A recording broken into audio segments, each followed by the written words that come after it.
Okay, Bella, thank you for joining. Sorry we're a little late. I had some technical difficulties, so I was able to figure it all out, get everything set up, and we're going to get started. So we are going to be working on a pattern hack using two different patterns. So Simplicity 9010, which I've sewn before, and then we will also be doing, or we'll be using Simplicity 9010 to create the bodice. So the top half of this. And we'll be making the sleeves a little bit shorter, but of course you can adjust them based on what you're comfortable with. But we'll be using Simplicity 9010 for the top. And then we will be using McCall's 8119 to create the shorts or the bottom. So we'll be creating a romper using both of these patterns. And so we'll be using view A, which are the shorts, and they have a little drawstring on the side. But we'll be basically following Simplicity 9010 when it comes to attaching the shorts to the top. We'll be using the elastic to, give us a little bit of flexibility in terms of how we get in and out of this romper, which it should be easy to do because the back is open and can slide, both of the sleeves can slide down and you should be able to just step right into the pattern. The traditional pattern for creating McCall's 8119 uses a zipper when combining the top that it has here, but we won't need that zipper because we will have a lot of flexibility because the back is pretty much open. So we're going to see how it goes. I have not, so usually I do a muslin. So you usually see my muslin right here. But because I've been a little bit under the weather, I haven't been able to create the muslin. I cut out all the fabric and everything, but I just never stitched it together. And so, but I will be sewing them both. And so today we're going to be doing a knit version, and then offline I will be doing one with a woven fabric because I believe that it can be done with both. So welcome, Miss Peach Cooper, is it? Welcome. So we're going to get started, and as more people join, I'll remind people of what patterns we are sewing and how we're doing it. But we're going to move right along. So happy Friday. Stay as long as you like. This video will remain on the Let's Get Social YouTube page.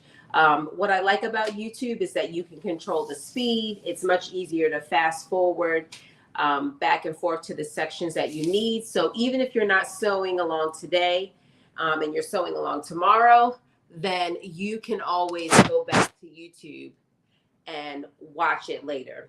So we're going to start with the shorts first. So if you are sewing along, make sure that you drop something in the chat so that I know, so I can check on you. And if you have questions, I'll be sure to make sure that I continue to monitor the chat. So we're going to start with the shorts. We will be adding pockets to the shorts. So one of the other modifications that we're making in doing McCall's 8119 is that they don't have shorts in this, in view A. They have shorts for view B and for view C and view B, but we're going to add those pockets to view A because why? We love pockets, and we can. So we're going to be doing that. So we'll follow that portion. So we're going to start with the pants, but I guess before I get started, I'll tell you a little bit about the fabric that I'm using.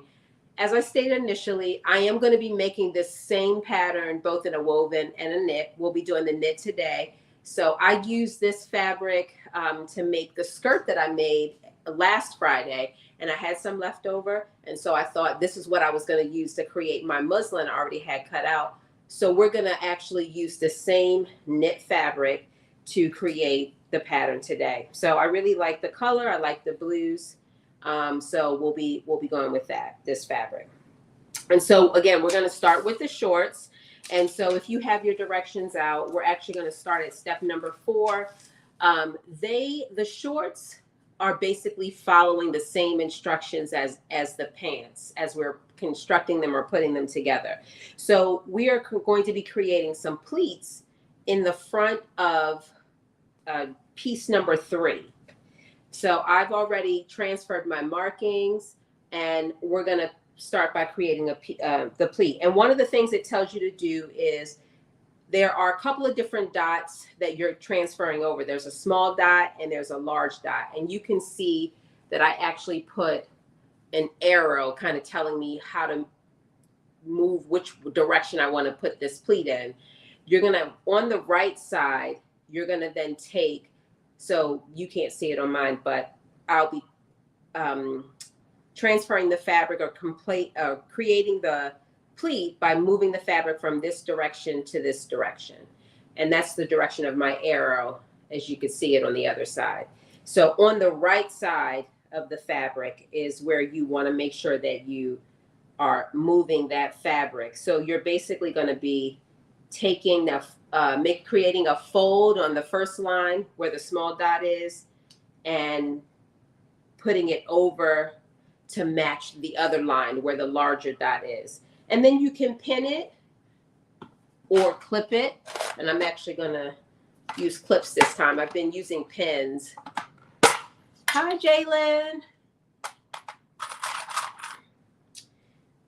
And then I'm going to just pin this down. And then you're going to just create a stitch going right along the top of that, right in the seam allowance. So again, you're going to take that one line where the small dot is, and having your fabric on the right side, you're going to take that, you're going to create a fold there, and you're going to take that fold and line it up with the line that's where the larger dot is. And then you'll create a stitch that goes right along the top of that. So I'm going to do that right now. And you'll create that stitch again right in your seam allowance. And so you'll do that 2 times for each of the piece number 3.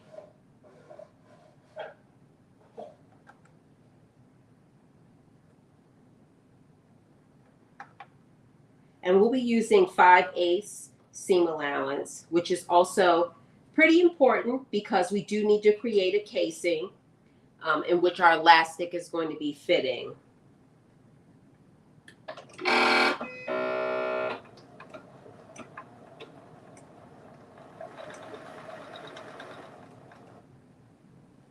And then do a back stitch.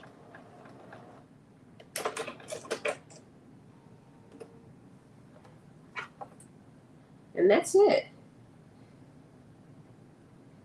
I had a lot of little extra fabric. And I think I'm going to actually create another little back stitch when I initially created this pleat, just to give it a little bit more support. I should have probably started a little right before the pleat in creating that stitch, and I didn't. All right, there we go. So one down, and this is what it looks like from the front side.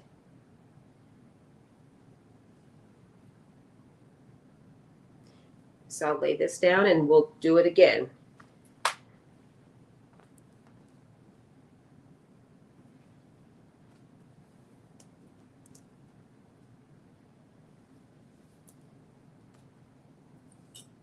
Again, just creating a little bit of a fold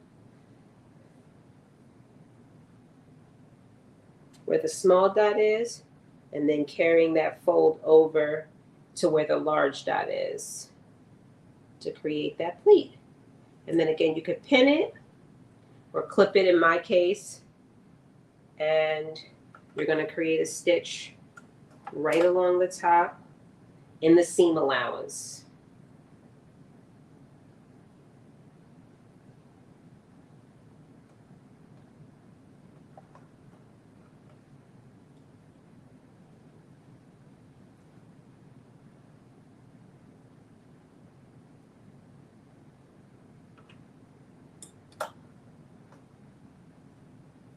There we go.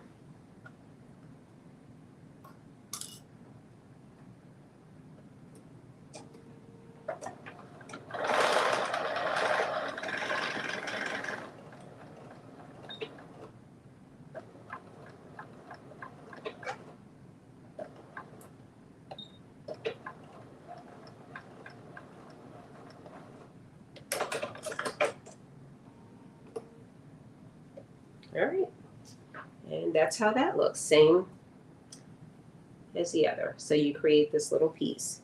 And it's just a one directional pleat. Sometimes pleats can go both ways. You can go a little bit this way, a little bit this way. This just goes one direction.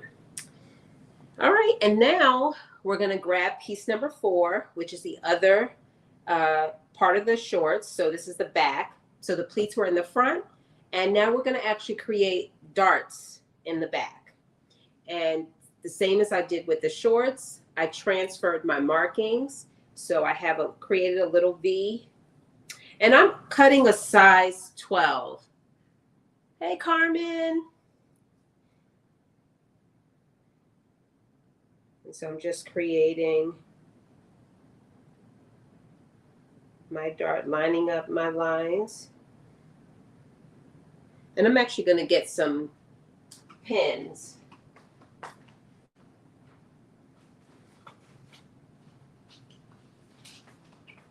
Because although I like using clips, when it comes to creating darts, you need pins.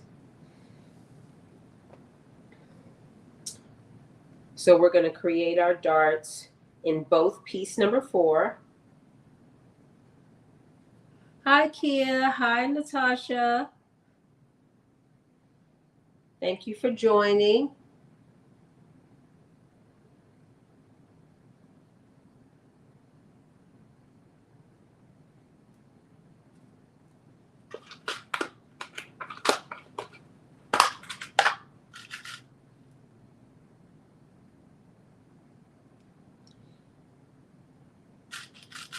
Yeah, so pleats and darts are things that, you know, when you're doing a live sew along, it's good to do those beforehand. Or I like to do them beforehand. But I did not have a chance to do that today, so we are doing it together.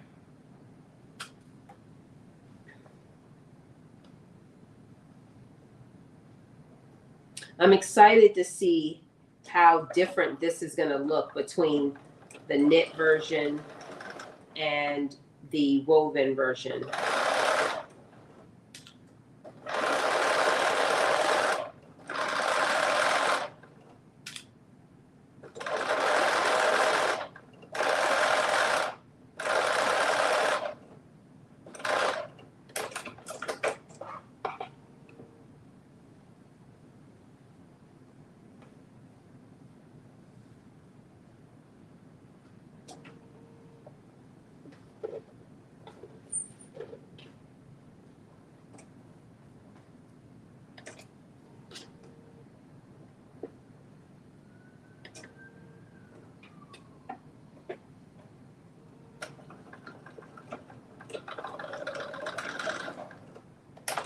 All right, one down, one to go. So one pleat or one dart done.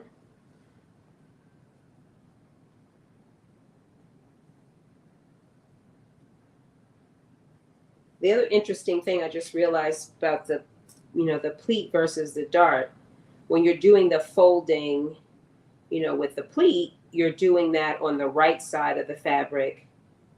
And then when you're creating the darts, you're doing it on the wrong side. You're folding, doing all the folding. I never realized that.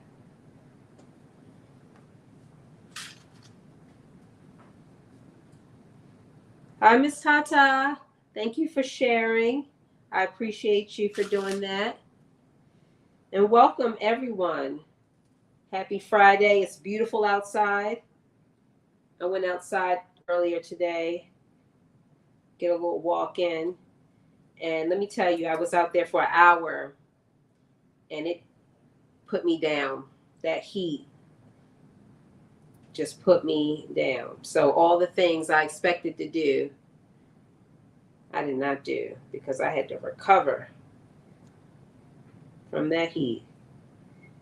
So just be careful out there if it's hot out there, because I don't know the last time we had 90-degree weather, and it's still 86 right now, almost, what is it, 7:30? Yes. going to be a hot weekend. Let me see. Oh, maybe not. They're saying 78 tomorrow. So that's probably perfect weather. For me, anyway.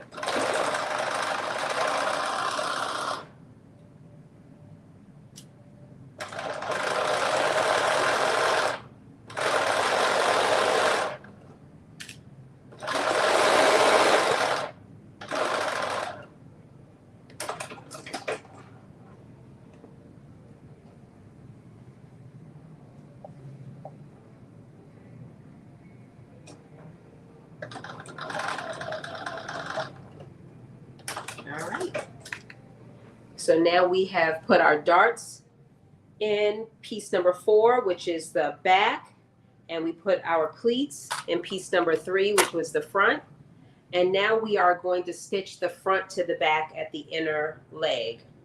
So right sides together, you are going to take one piece number 3, and you are going to line it up with one piece number 4.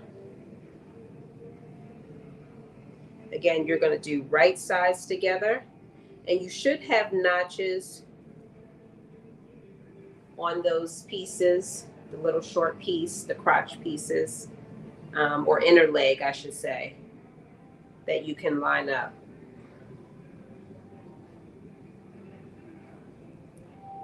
So let me just lay this out.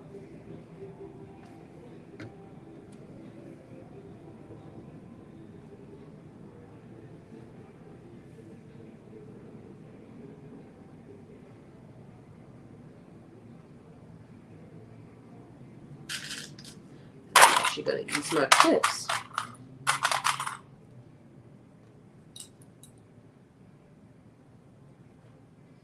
Hi, Anna. Hi, Felicia. Thank you for stopping in. All right. And again, our seam allowance is 5/8. So we're going to just do a straight stitch down.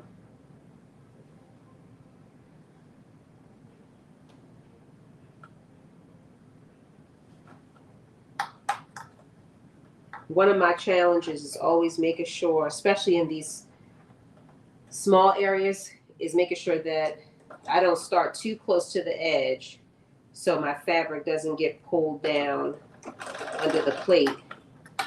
It has happened to me more times than I'd like to admit.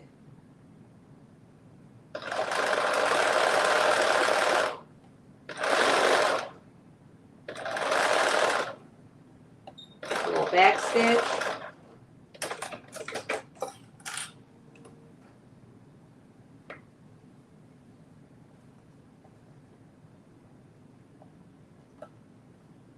And so what you see me doing, because I can't start at the very edge of my fabric, I have to go back and make sure I stitch that little open area at the end.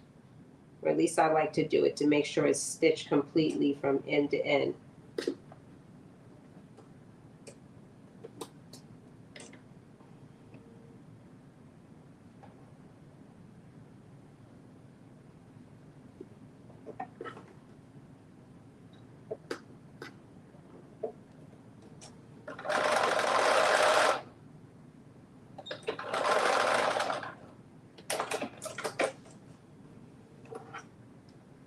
All right, one side down, one to go.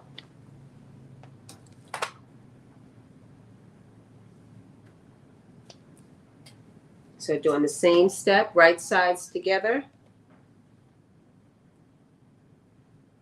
Lining up those inner leg pieces. You do have a notch that you can use to line them up.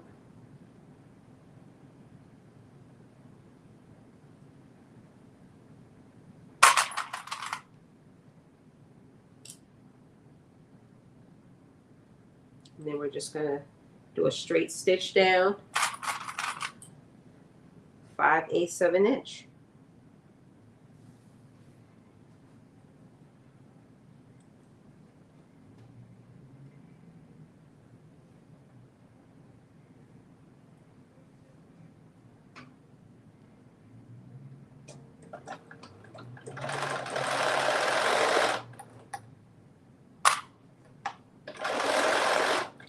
What is everyone doing this weekend? Hi, Carmen. You said you're expecting rain tomorrow. Perfect sewing weather. Yes, I totally agree. Let me see. Are we expecting? It's going to be cloudy. I don't see any rain on my. So I keep my screensaver on my TV is the weather because low key secret, I'm obsessed with the weather.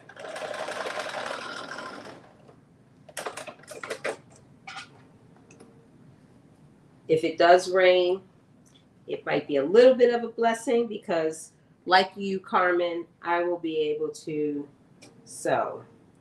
And so for those that are on TikTok, just so you know, I'm also broadcasting live on YouTube and Facebook. So I have comments coming in from those platforms as well.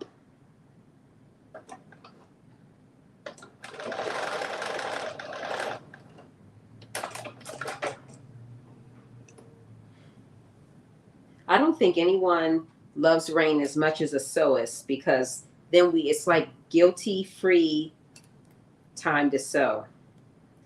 Or maybe that's just me. No one is asking you to go anywhere or do anything, and you could just sew. All right. So now the next step is actually telling us to reinforce the crotch seam. And so that would be opening up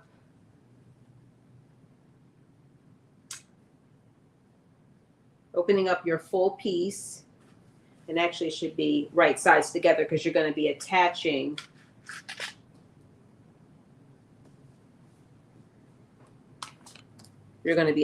both pieces. You're going to stitch them and then reinforce them.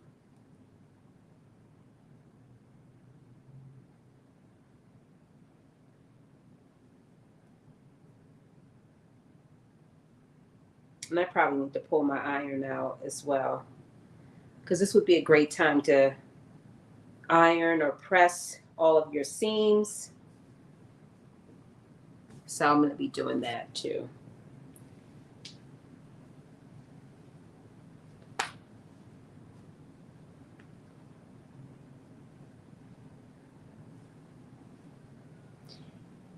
And you also, as you're lining up, you also have notches at the top of your both piece number 3 and piece number 4, as well as in the crotch area of piece 3 and 4.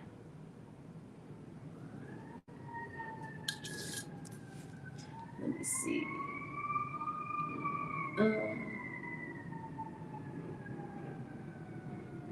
Wallpapering your bedroom and sewing and rain in Georgia. So Ms. Tata, you agree when it's raining, that's guilt-free time to sew. Carmen, I think you were on to something when you said that, because it is true. It sounds like everyone's agreeing. And Kia, it's a good time to, I guess it's a good time to wallpaper too, because you don't have to worry about, I don't think the humidity impacts putting up wallpaper.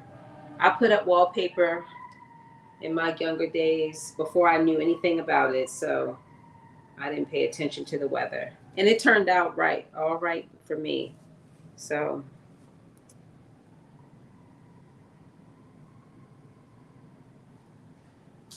all right, I'll be right back. I'm gonna get my iron.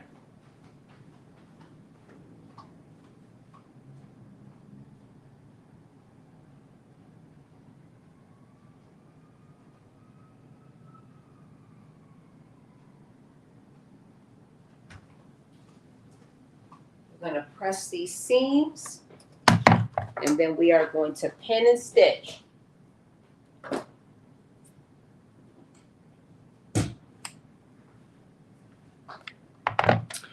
So while I'm waiting for the iron to heat up, I'll just, for those that may have joined after I started, I want to tell you a little bit about what we're sewing. So we're doing a little bit of a pattern hack, and it involves combining Simplicity 9010 with McCall's 8119. So we're going to be taking the bodice or the top portion of Simplicity 9010. We'll adjust the sleeves. I cut them a little bit shorter, but obviously that's something that you can, adjust on your own. But we'll be following the construction of Simplicity 9010 when it comes to attaching the shorts to the bodice or the top portion. And for the shorts, we're actually going to be using McCall's 8119. And we're going to be using View A, which are these shorts with the little drawstrings on the side. So I'm excited about that. And we're going to follow the complete directions for creating those shorts. But then when we're attaching them, we're going to attach them following the instructions in 9010. So the same instructions that they use to attach this skirt to the bodice, we'll be using to attach these shorts to the bodice. So the only other thing I'll note is that this does call for a zipper, McCall's 8119, and we won't need that zipper because we are going to be able to, the idea is that we'll be able to step right into this romper the same way you step into this dress because the back is fully open. So you should be able to just step right into it and you don't need a zipper for that. And I believe the same is going to be true when I do it again for the woven, but I will let you know because I'll be doing that off camera.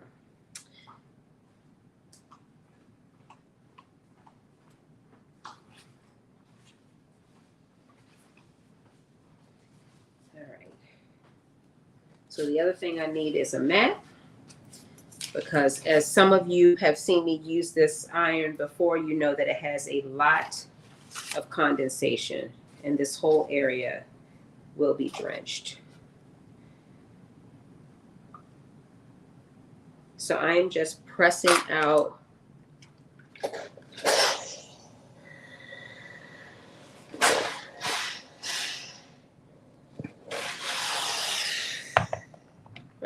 this seam, and I'm actually going to just turn it on the other side.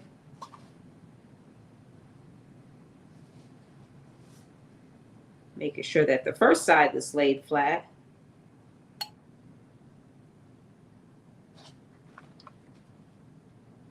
I'm going to press out this side. And I still need to get those steam gloves. Hey, Anthony. And let me get my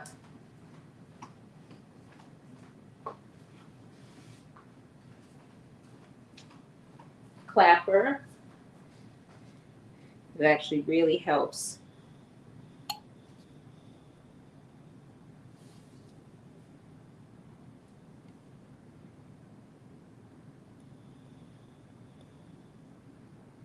Uninterrupted fun. Totally agree. 100%. And then while I'm at it, before again we stitch this together, I'm also going to take this time to press this pleat and my dart.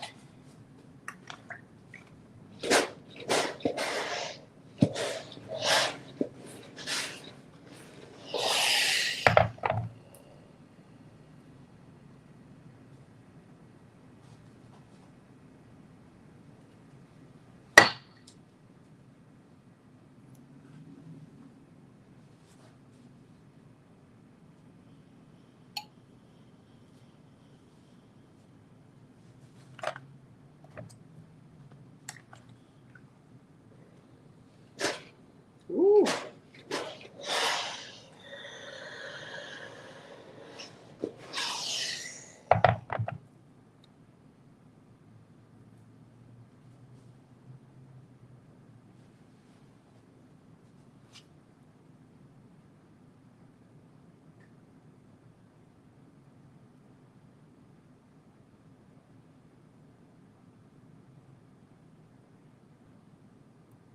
All right.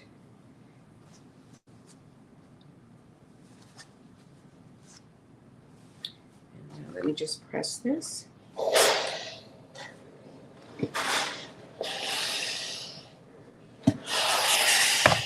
Doesn't take much.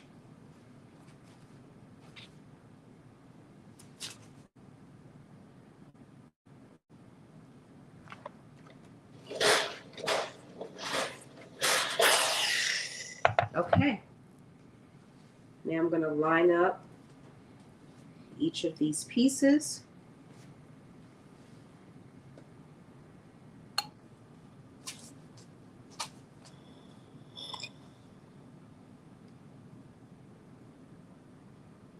And I'm going to pin.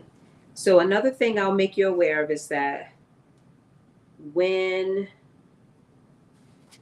I'm in the directions, because there is a zipper in the shorts that we're not inserting, they have you only stitch to the double notch because you're going to be putting a zip. You would be putting a zipper in if you were following 8119, but we're not putting a zipper in. So we're going to be able to stitch all the way. Now, what I will say is that if you do decide to put a zipper in, and you could,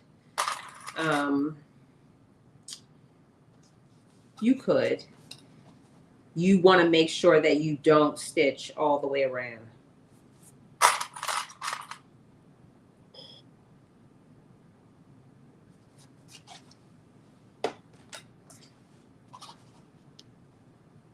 So I'm just lining up that center seam.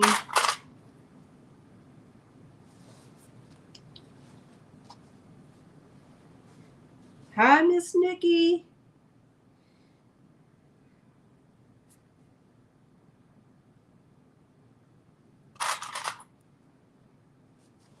I'm always nervous about sewing something for the first time on live that I have not sewn before. So I'm kind of kicking myself a little bit that I didn't, instead of taking a little nap when I got in from that walk, that I didn't hurry up and do this. But my body, I'm a huge fan of self-care, and I say, listen to your body. That's my favorite mantra. All right, so we are now going to have it all pinned, and we are now going to stitch around 5/8 seam allowance.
I still always have a little bit of like hesitancy, like, oh, I'm gonna make a mistake. I don't know if that ever goes away for anybody that's been sewing for a long time. Do you ever feel like, oh, I'm gonna make a mistake? Like, I feel that way when I'm sewing something for the first time. And sometimes when I'm sewing it for the second time.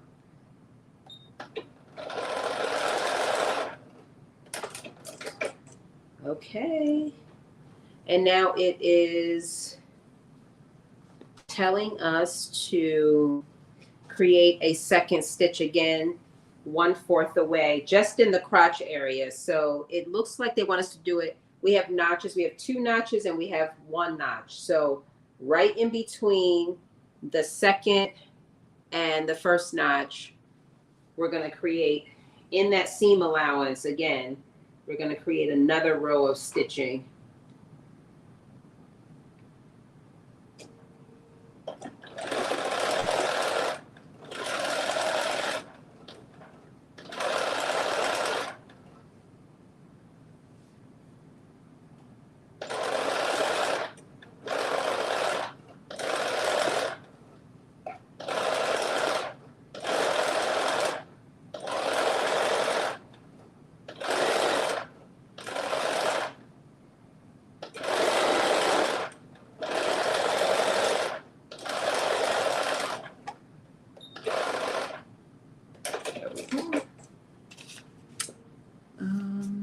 And now it's telling us to make a narrow hem at the lower edge of the pants. And I usually do all the hemming offline. So I'm going to actually skip that step, and we're going to go to putting the pockets in. So once you stitch the front to the back and you create your reinforcement stitch around that crotch area, you can line up your front to the back, and I'm just going to show you if I can hold them. It's going to look like this.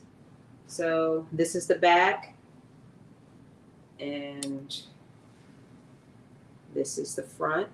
You can kind of see the darts a little bit. I mean the pleats a little bit. So that's what it looks like. Okay, so now for the pockets. So we're going to actually do right sides together. So you can open it up. And we're going to, you should have 4 pocket pieces. So let me get my pocket pieces. And you're going to attach a pocket piece to each side of the front and the back.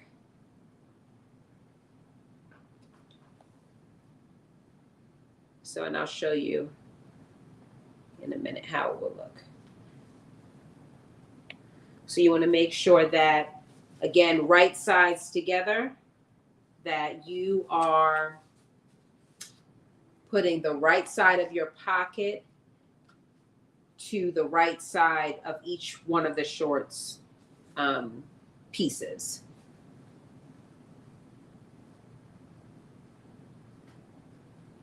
Let me make sure I'm doing that right. Yes.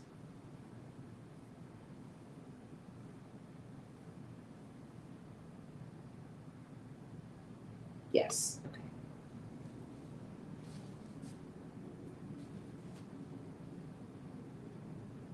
And you should have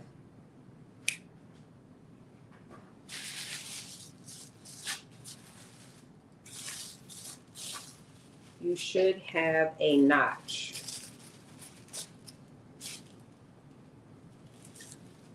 And I do have a notch on my shorts, but not on my pocket piece. So I'm going to do that right now just to make sure that it is lined. And you also will have some dots that you should have put on your shorts and your pocket. The top of your pocket and the bottom of your pocket should line up with those dots also. There we go.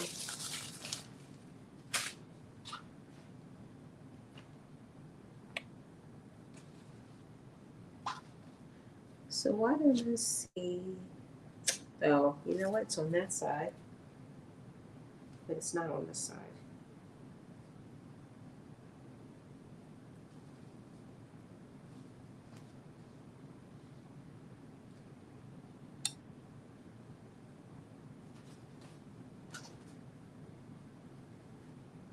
So I'm going to attach my one pocket that I have.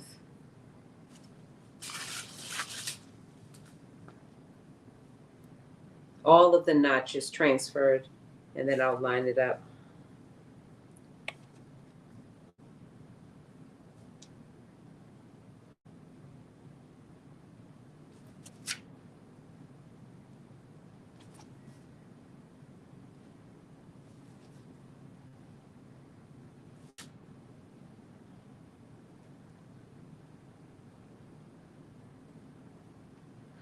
Yeah, anytime I have a chance to add pockets, I do.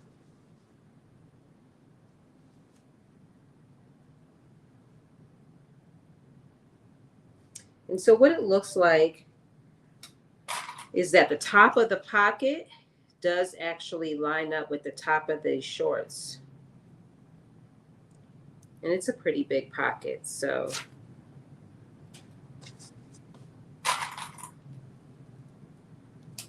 Which that makes it easy to line them up.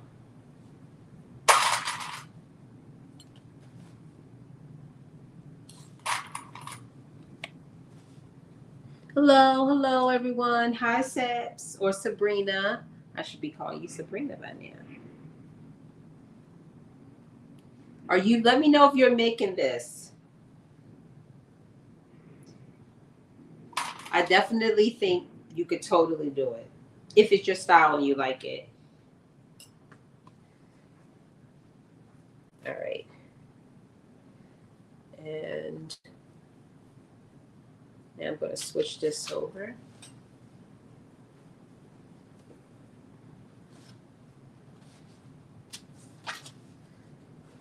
And I'm doing the same thing to the back, which is lining up the pocket pieces, right sides facing. So the right side of the pocket will be facing the right side of the shorts. The top of the pocket piece lines up with the top of the shorts.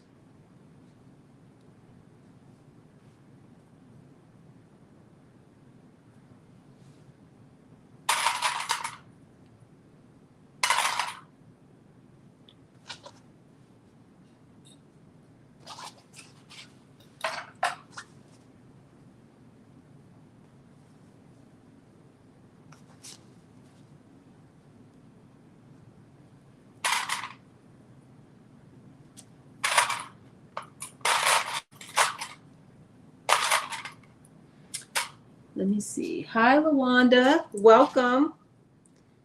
Happy that you're able to join. So we are doing a pattern hack today by combining two patterns.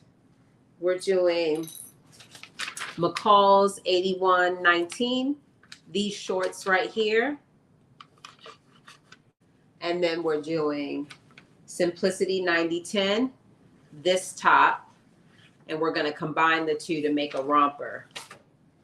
And so we're working on the shorts now, and we just finished adding the pockets in. So I have both of my pockets on each side, front to back, and this is what your pocket should look like on both of your pieces. So this is the pocket, this is the shorts, and we're looking at the front.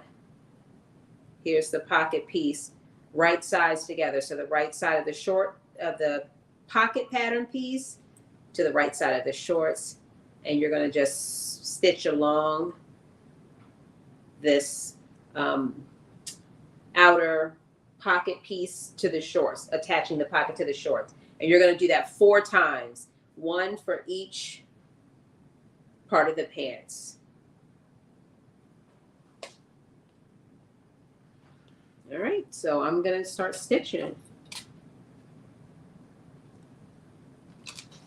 Hey, Kiara, welcome. If anybody is sewing along, let me know. Or even if you're not sewing along, if you think that you're going to try to do this, let me know. Please tag me in any posts. I love seeing what you make.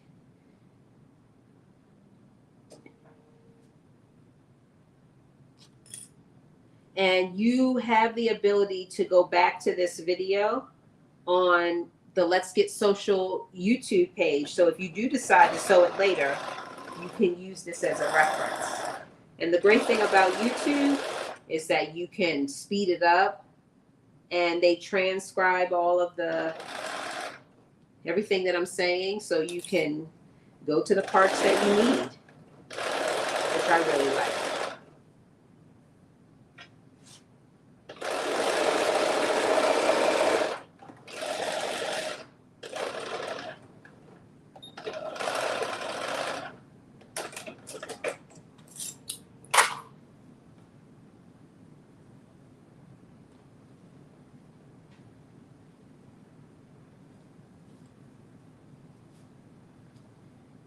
Hi, Cindy. Welcome.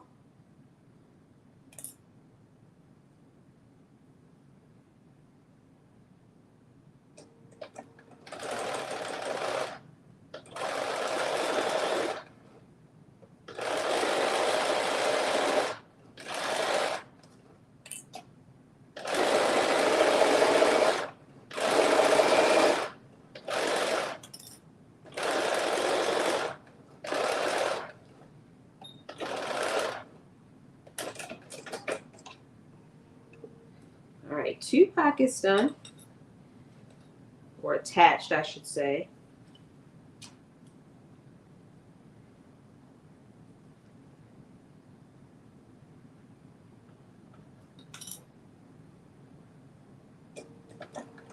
Oops, let's see.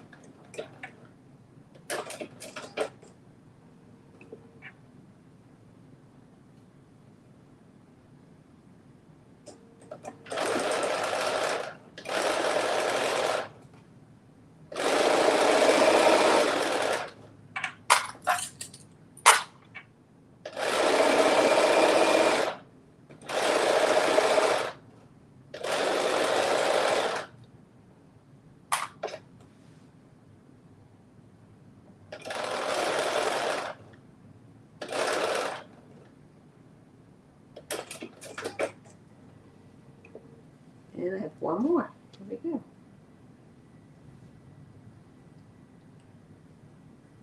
Hi, Katrina. Welcome.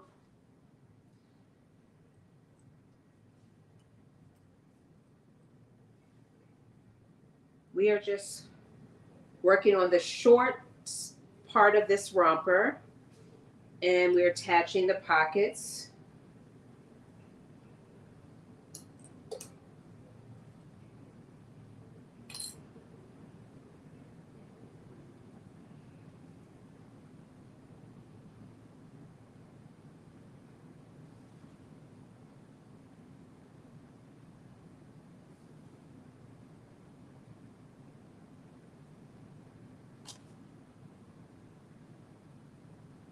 There we go. I was not trying to line up.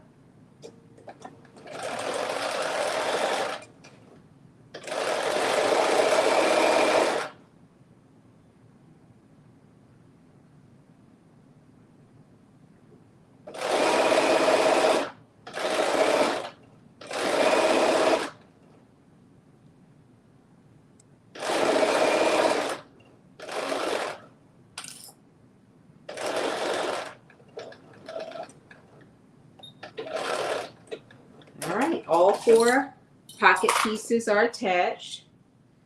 And now it's time to sew the front to the back. So you're going to lay your shorts out and put right sides together. And you're going to have the pocket pieces, you're going to pull them out. And line them up as well.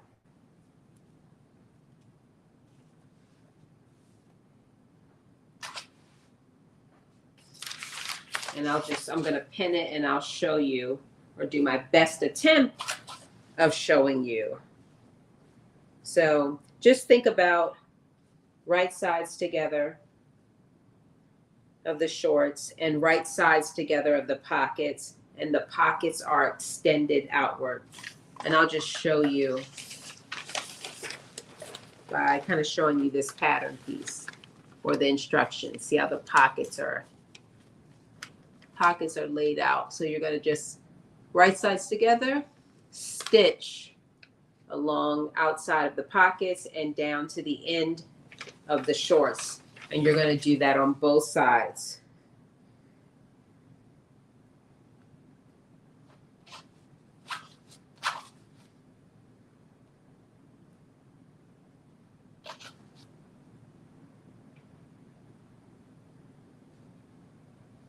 I'm really excited. It's coming together.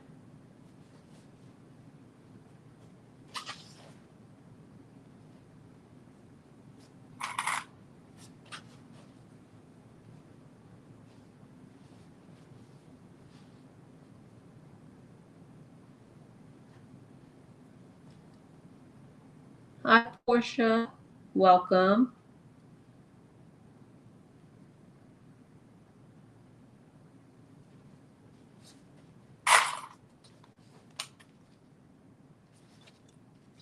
So all of the patterns that I'm making in June are going to be things that I am going to be wearing on my vacation this summer.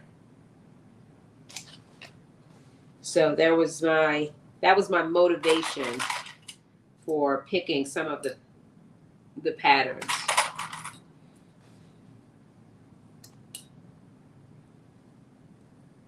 I also wanted to kind of play around a little bit with trying to make some different types of shorts.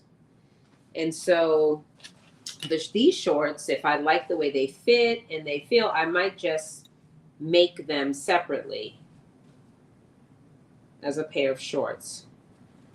Because I'm going to be also doing some activities where I need some more, I don't want to say athletic type clothes, but this is not something that I could wear to do an activity because I need more structure, more support. But if I like the way these shorts fit, then I will make some separate shorts. And that's the other reason why I decided I'm going to make them in a knit, and I'm going to also make them in a woven, make this romper in a woven too, because I want to see, like, oh, do I like one better than the other in terms of making the shorts again.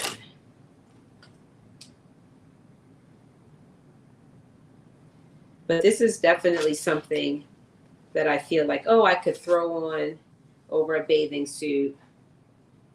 And, you know, be comfortable. Hi, Cynthia.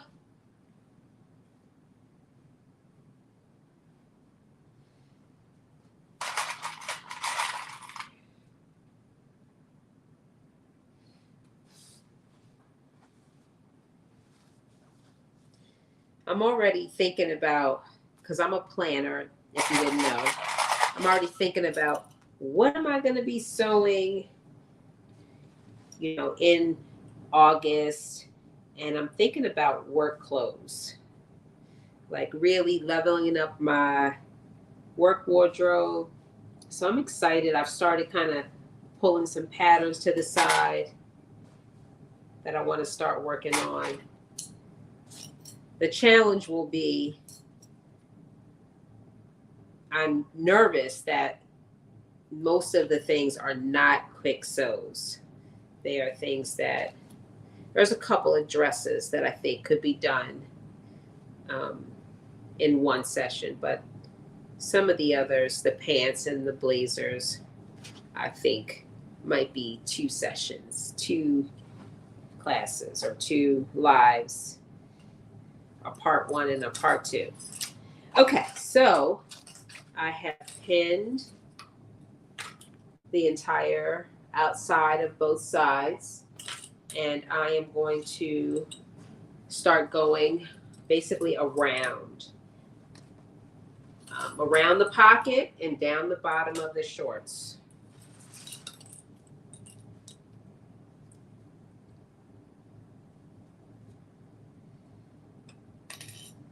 It is so hard for me to see. Hi, Grace. It's hard for me to see sometimes the comments because the text is white and my background is very light.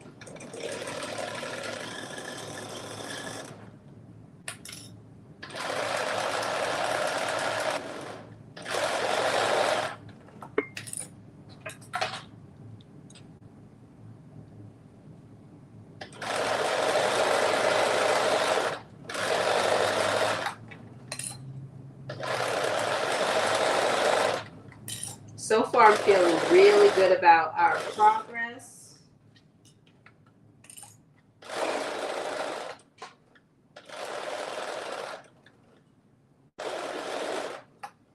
There is great energy in the air around this Oh, let me not talk too soon. All right, there we go. I always get nervous that, you know, as I mentioned earlier, that something's going to get sucked down under the plate.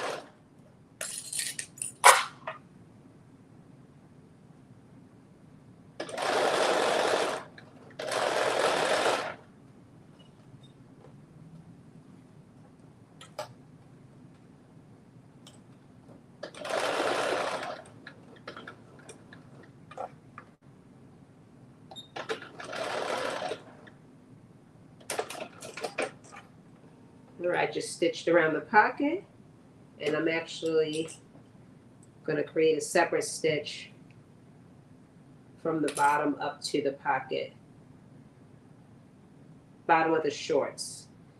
Now you can do one continuous stitch, but all those curves make me nervous.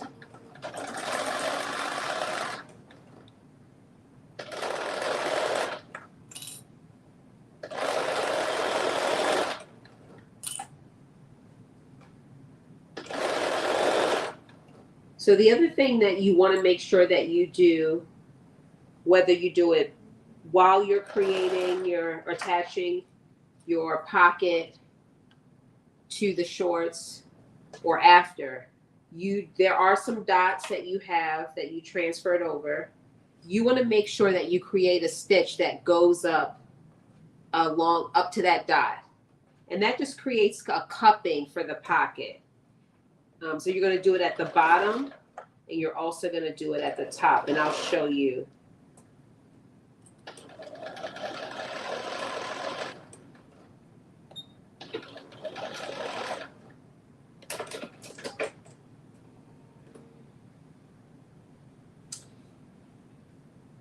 So I'll just show you this really quickly. Oh yeah, here we go. So you'll see, I think you can see this really well. There's a dot right here. So I basically created a stitch that went up to this dot. So when you put your hand in your pocket, you have this other area where it just can't, your stuff won't fall out because it creates this nice little cup area. And you could go up a little higher if you wanted. And you're going to do the same thing at the top. You're going to take a stitch and you're going to go along the top of the pocket, and then you're going to come down. And let me see, there is a dot here too.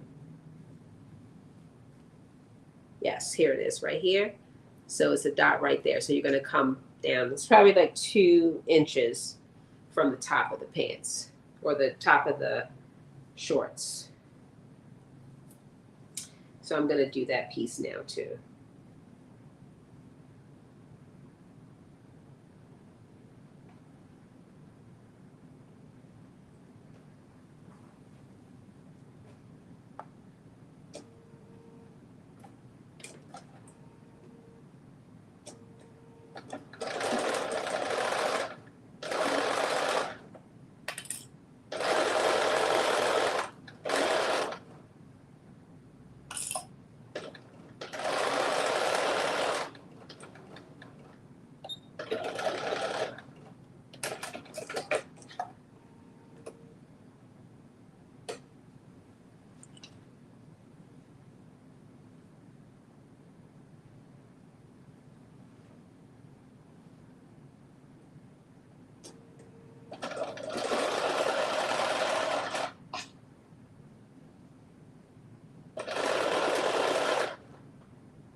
One side is done, and I'm going to do the other side.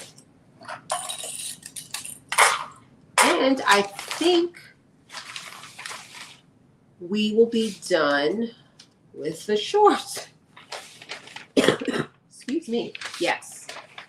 So we're going to move on to the top. Remember, we did not hem the bottom of the shorts. That is something that I typically do offline. It's not going to, in this case, It's not going to interfere with any other construction of the romper.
Almost done.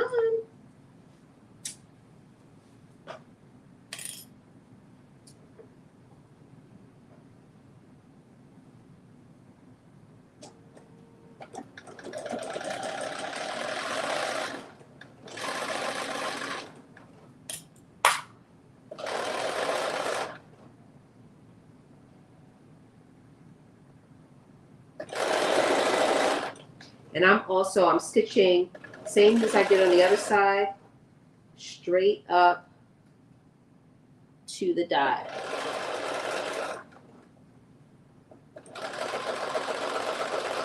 And then doing a back stitch.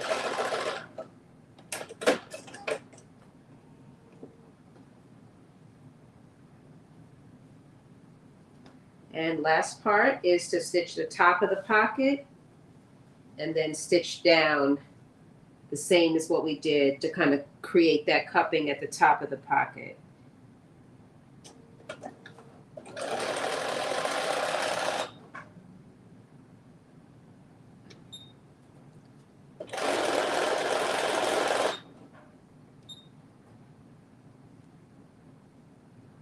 Let me make sure. Oh.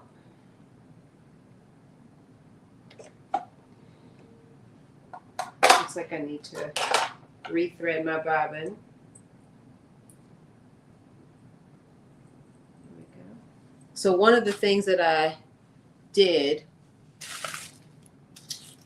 is I was threading my bobbins last week and I accidentally threaded my bobbin wrong. Not wrong, but I didn't have it secure and thread went everywhere. And I was not going to get rid of that thread. So it was a ton of thread because I wasn't paying attention and it just went everywhere. So anyway, I sorted it all out and I had to cut some pieces, but I put them all back on the bobbin. So now I have what are some short pieces that now I'm having trouble getting off. So I could rethread it.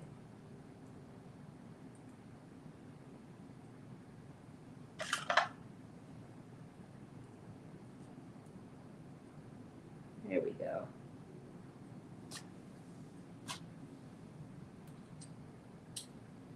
So this might happen a couple of times where I have to go in and rethread it into all those little pieces. And they're not super little, but it's not a continuous piece.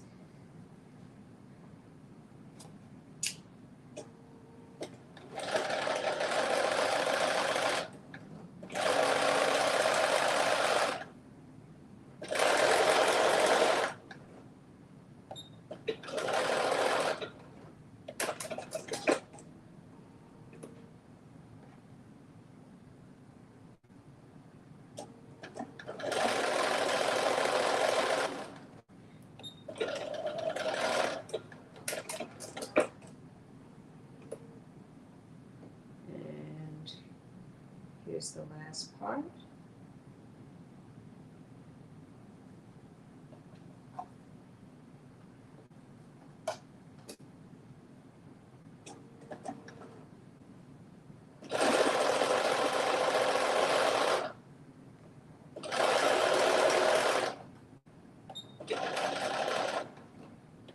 Okay.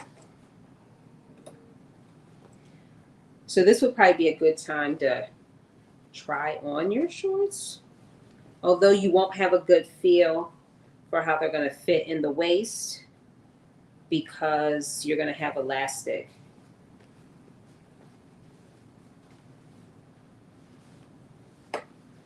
But here's how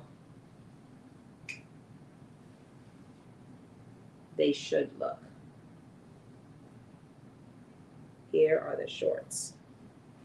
Pockets.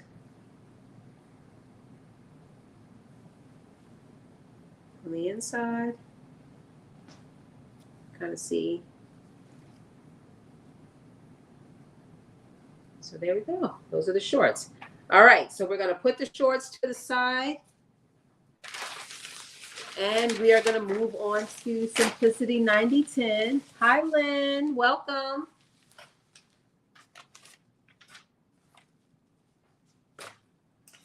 And there are 2 pattern pieces for Simplicity 9010. Again, we're doing view B, but with shorter sleeves. And I actually may even make the sleeves a little bit shorter. I started playing around with them and I wasn't told, I didn't want to cut them too short.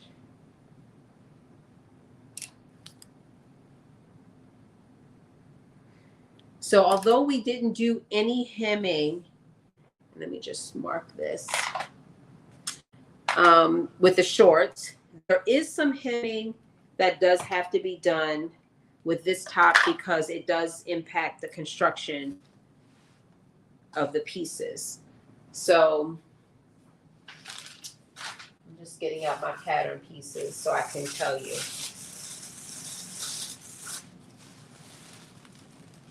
All right, so let me see which one this is.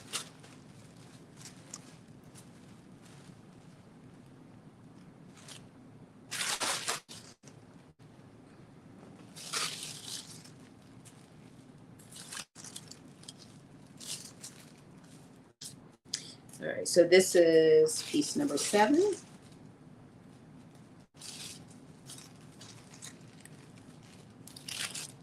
And let me just put a number 7 on this. And piece number 7 is the bodice back.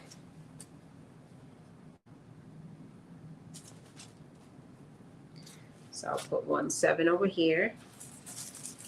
And then I know that this one is piece number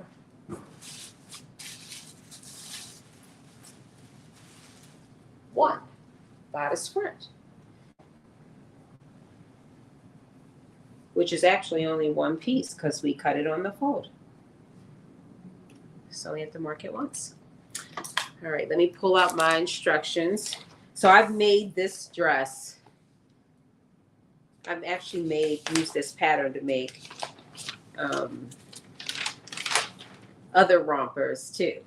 Now that I think about it, I didn't think about it at first, but I'm thinking about it now. Okay, so we are doing view B. So I'm going to view B instructions. So we're going to stay stitch around the neck piece of piece number 7.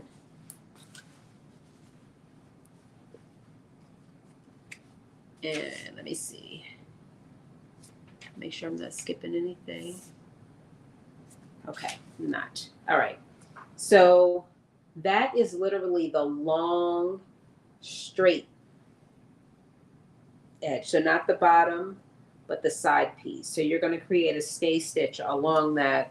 And that's just going to keep it from stretching, keeping everything in place. So we're going to do that now to both piece number 7.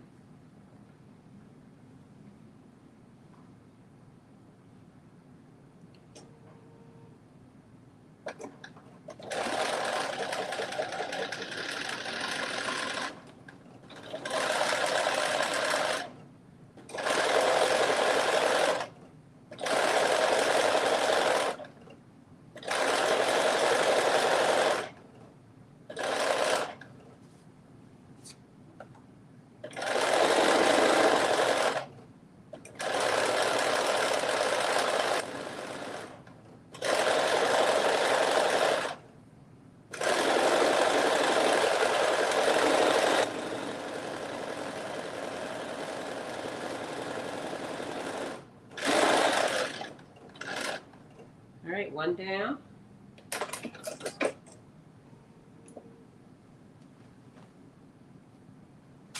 And I'm gonna grab the other piece. We're gonna do the same thing.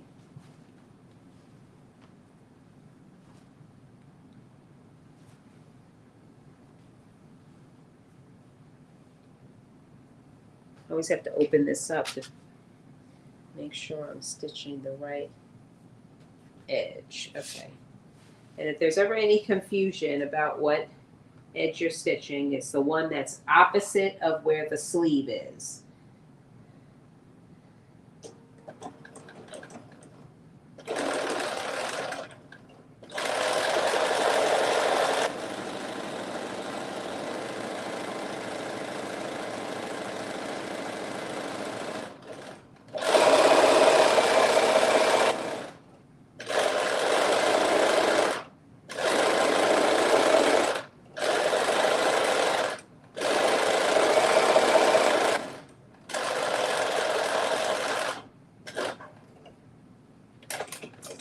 Okay, we are done with that. And now it is telling us we're not creating the optional tie in the back, so we're able to skip steps 7 and 8. And we are now going on to step number 10, which is doing a stay stitch around piece number 1, which is the front, around the neckline. So from here to here.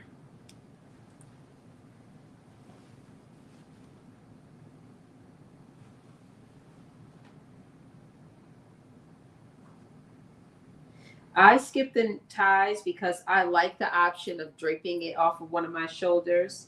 So the ties I know I would never use them. So you need to using time to create them. But they are there if you like a more modest look. You could definitely add the ties.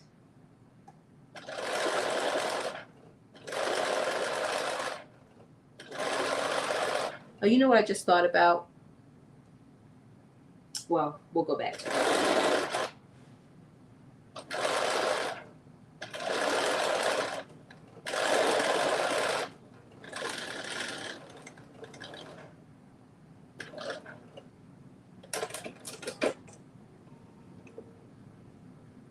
And now we're going to stitch front to back at the shoulder seam. So right sides together. I'm going to just make sure. Yes. So you're going to lay piece 1 down, and you'll lay one piece 7 on one, line it up with the shoulder, and then you'll line the other piece 7 up on the other shoulder.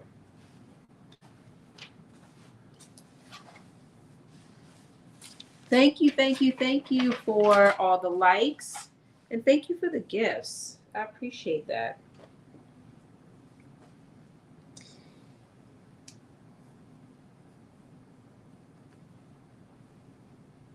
All right, here we go. And again, this is where doing the hemming at the end actually pays off, because I have a very strong feeling that I am going to cut the sleeves even more and have them just be a little bit shorter. So the top that I have on right now is one that I made last week, which I'm really excited about. This is my 3rd time, I think, wearing it this week. And I'm definitely going to make more. But it is a self-drafted tank top that I made to go with the skirts that we made last week. So I ended up wearing it on Mother's Day with the skirt, with the black and white skirt. And then I just wore it randomly. So the one thing I could tell you is that it holds up well in the washer and the dryer, because I've worn it 3 times since I made it. But it's so comfortable. So I might do a video just to show how to make this tank top because it's a really quick make and it's comfortable. And I personally like the narrower tank version because then you don't get all this extra, you know, bulging around this part. But some people don't have that problem. I do. Says, did you enjoy your birthday dinner? Yes, I did. So I did brunch with the kids, with my kids. They're called the kids collectively. And we went to the Baltimore Museum of Arts. They had an exhibit called The Culture, and it's all about hip hop culture. It just goes back in history. So it was really good to kind of do that with the kids and listen to the music. And, you know, I mean, it was good. So we went to brunch and then we did that. And then later on that evening, I ended up going to dinner in DC. So that was really nice too. So I had a lot of food that day. I probably ate more than my fair share, but it was my birthday. So, but as a long answer to yes, Lynn, I had a great time. It was a great day. I was exhausted when I got home. And I was still, as you can hear, I'm a little bit nasal because I was in the middle of recovering from this allergy slash cold slash whatever it is. And so that did play a role in, you know, how I felt. But overall, it was a great day. And I got these beautiful bracelets for, well, these came Mother's Day and my birthday. So I'm really excited about that. And I got a couple more coming. So it was great. Got to see my grandson, spend time with him, which was also great. All right, one side attached, and I'm going to attach the other side. So we are moving right along, making great progress.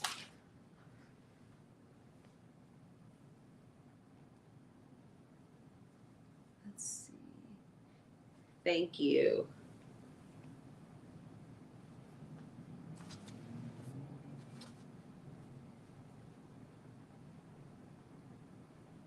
Yeah, it's so funny because I usually travel on my birthday. I don't really make a huge deal about it. Last year, I did a big party, which is like my first time doing a big party. I'm not, you know, a big deal kind of birthday person, but I just, you know, wanted to get together with my friends and some, you know, my closest friend and family. So we did a big party last year. So that was my first time really not traveling, going anywhere. And then this year was my second time. So we'll have to see what happens going forward. But I do like to travel. I'm the kind of person, I'll, you know, pick a destination and then I send the information out to my friends. I'm like, here's where I'm going to be. Here are the dates I'm going to be there. And people who come, come. And people who don't, you know, it's not personal. It's like, you know, people have their own lives. But yeah, that's how I've done it for a while.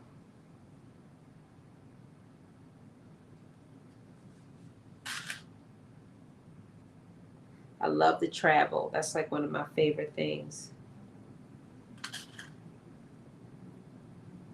Okay, so I can already see I cut one of these sleeves. One side of the sleeves is shorter than the other side, which is not again a problem because I know I'm going to have the sleeves shorter than they are in view view B. So I'm just laying this out to see how much shorter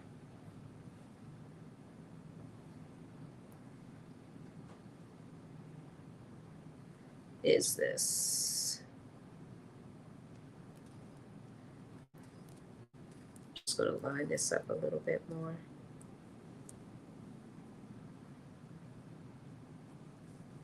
The one thing about knit is so you can stretch anything into place.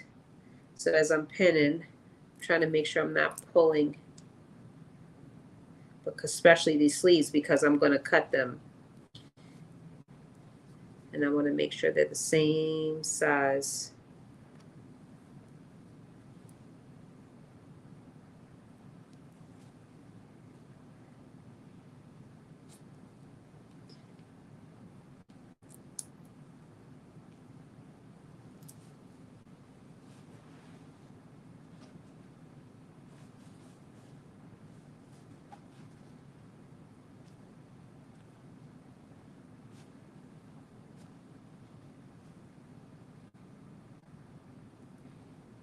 There we go. Okay.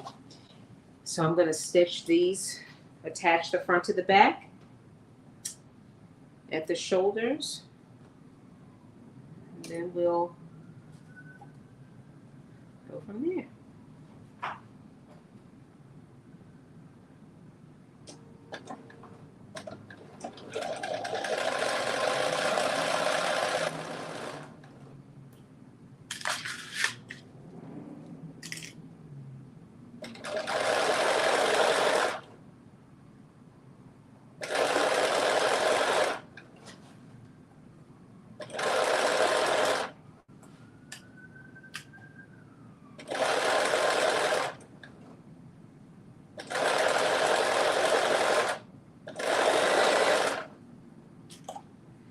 So last week I used the hemming foot, hemming foot number 62. And I'm thinking I'm going to try to use it because we have a long hem we have to do on this top. And in the past, let me sew this.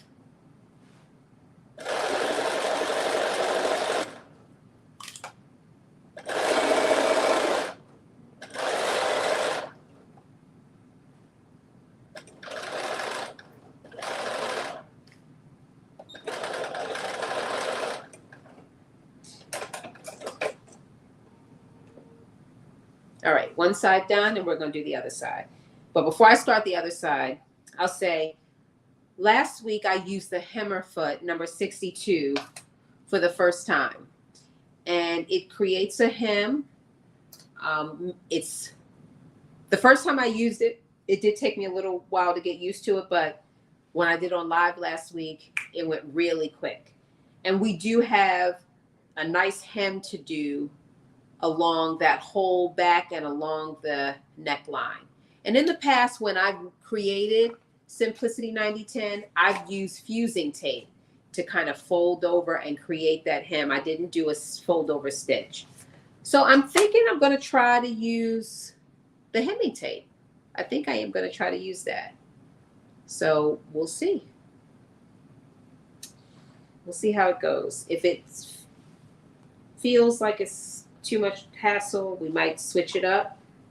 But you do have some options. You could use a hemming foot. You could do a fold over, press, and then stitch. Or you could use fusing tape. All of those would be great options. You could also serge and fold it over. And if you're using a knit, depending on how, the cut is and how the fabric looks, you could potentially leave it open because it's not going to fray. And if the look is neat enough for you, you might not need to do anything, depending on the fabric. So those are all viable options.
Okay.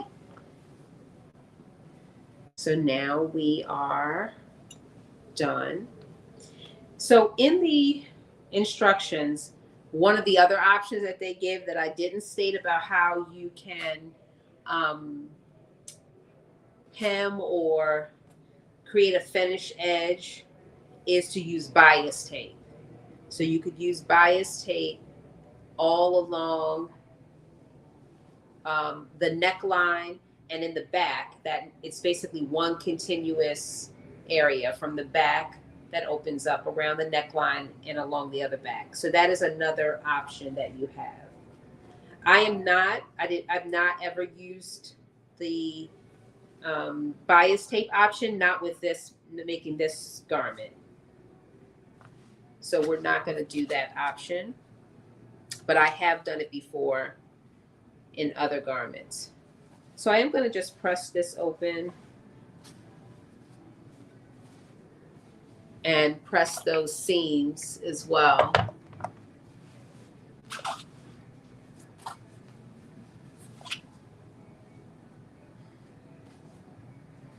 Then you see, and don't remind you, what you talking about, these pieces right here? That little, yeah. Let me tell you, it's not my favorite part, but I like these tops with the lower part. This kind of lower, because you don't see that. You don't get that little.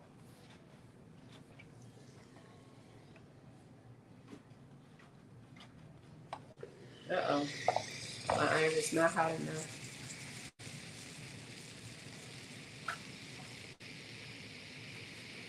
There we go.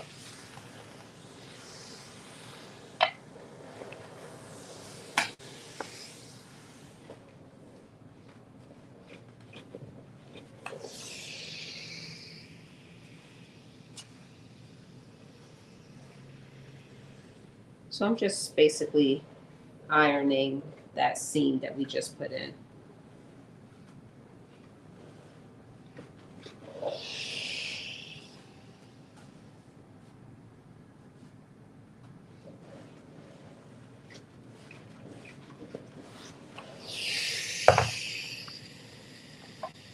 And then we'll do the other side.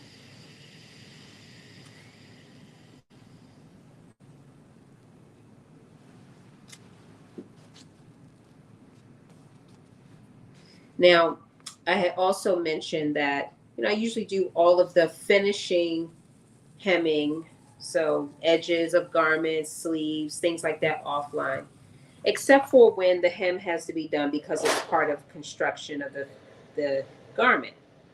And that is the case in with that hem that goes around the neck to the back as one continuous piece. And part of that is because you're going to be attaching the back to the bodice, to the shorts. And so you do need to have that part finished, because it'll be difficult to try to finish that edge once you've already sewn it into the shorts.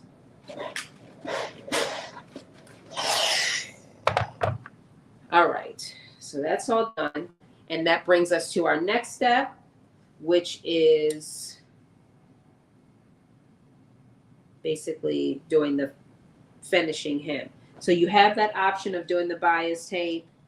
You do also have the option of bias tape, fold over and press, serge and fold over and stitch, fusing tape. I'm going to try the hemming clip. We're going to see.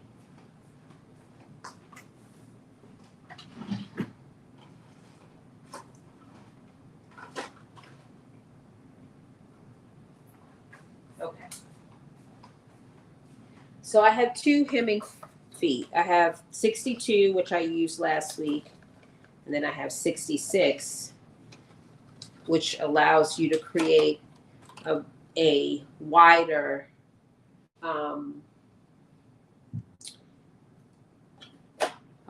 hem, I guess.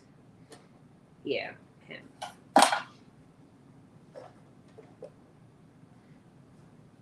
So I'm going to switch that. I do have a plate on that allows for a straight stitch, which I have to keep remembering that I have that plate on. So I'm just changing my foot to number 66. Here we go. All right, we're going to see how this works. If it gives us a hard time, guess what? We will abandon. We will abandon this concept. Let me see. It says, you don't remind me of it. It says, no, don't remind me. Okay. Look, the ruffle foot is my friend. I love it. I use it every chance I get. In fact, sometimes I create garments because I know I get to use the ruffle foot. That's how much I like it. All right, I'm just folding that and pressing it a little bit, just to make it easier. And I'm going to use that stay stitch as my guide.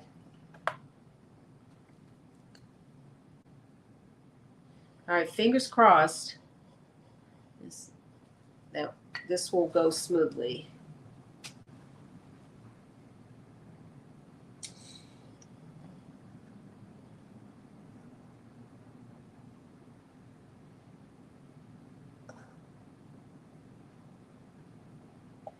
I'm feeling good about it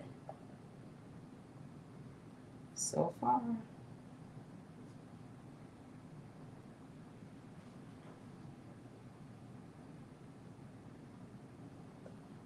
The hardest part, I would say, is getting started.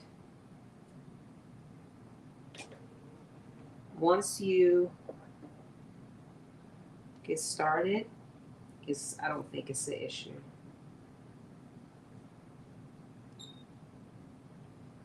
All right, fingers crossed. Wish me luck.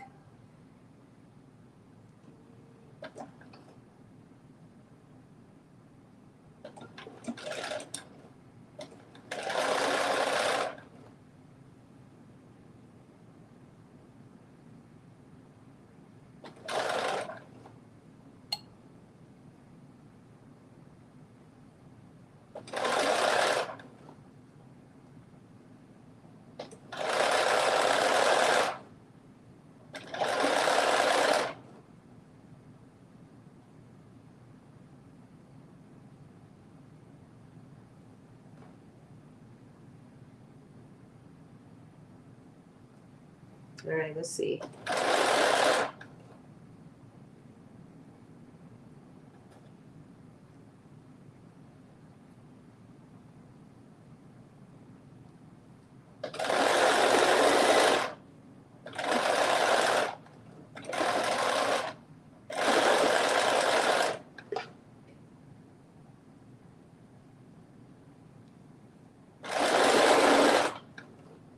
All right, one challenge that I'm seeing is being able to keep this folded over enough so that it's covering my stay stitch.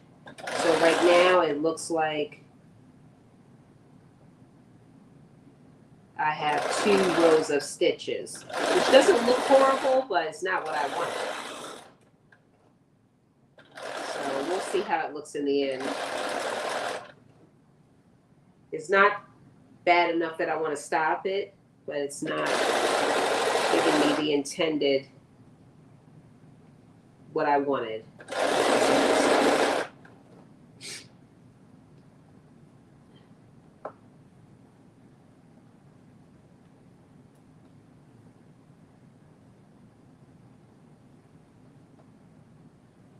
All right, let's see.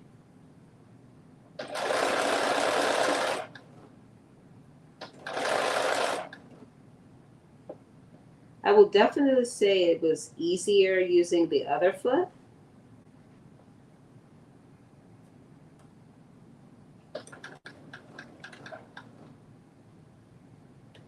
I'm going to see if I switch to it.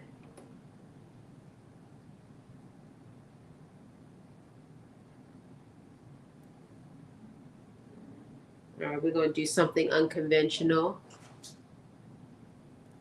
And we're going to switch.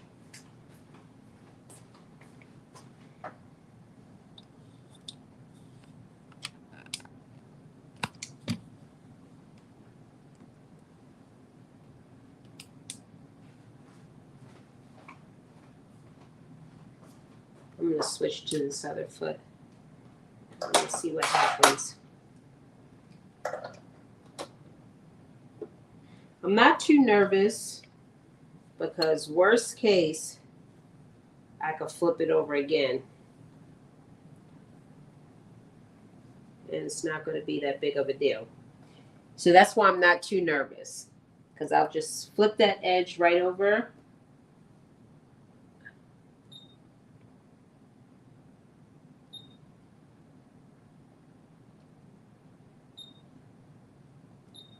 Okay, now here we go. Let's try this again.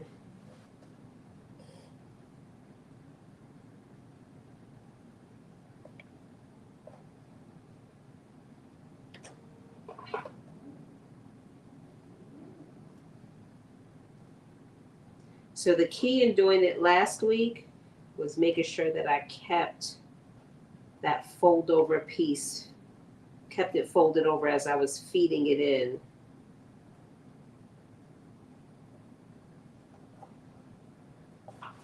All right, here we go. Wish me luck. And then we'll figure the rest out.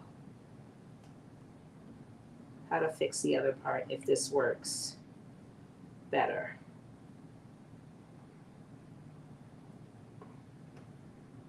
I'm telling you, when I watch those YouTube videos, they make this seem so effortless. All right, here we go.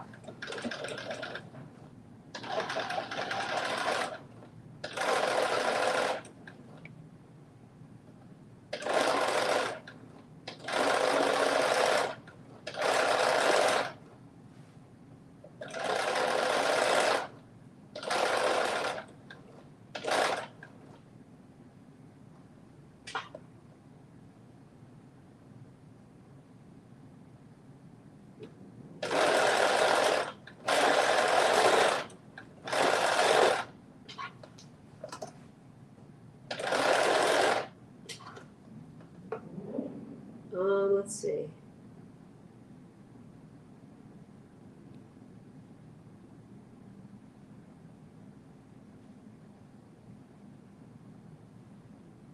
I mean, it's definitely doing it.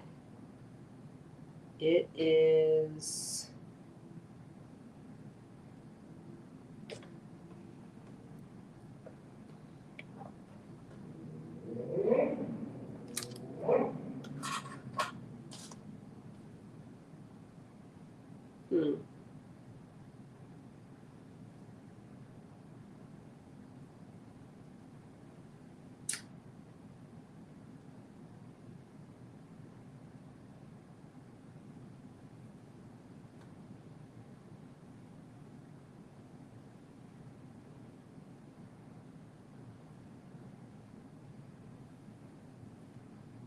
Okay, I think I'm going to abandon this. I feel like I could probably figure it out, but I think it'll take too much time. So what I'm going to do instead is I think I'm going to use fusing tape.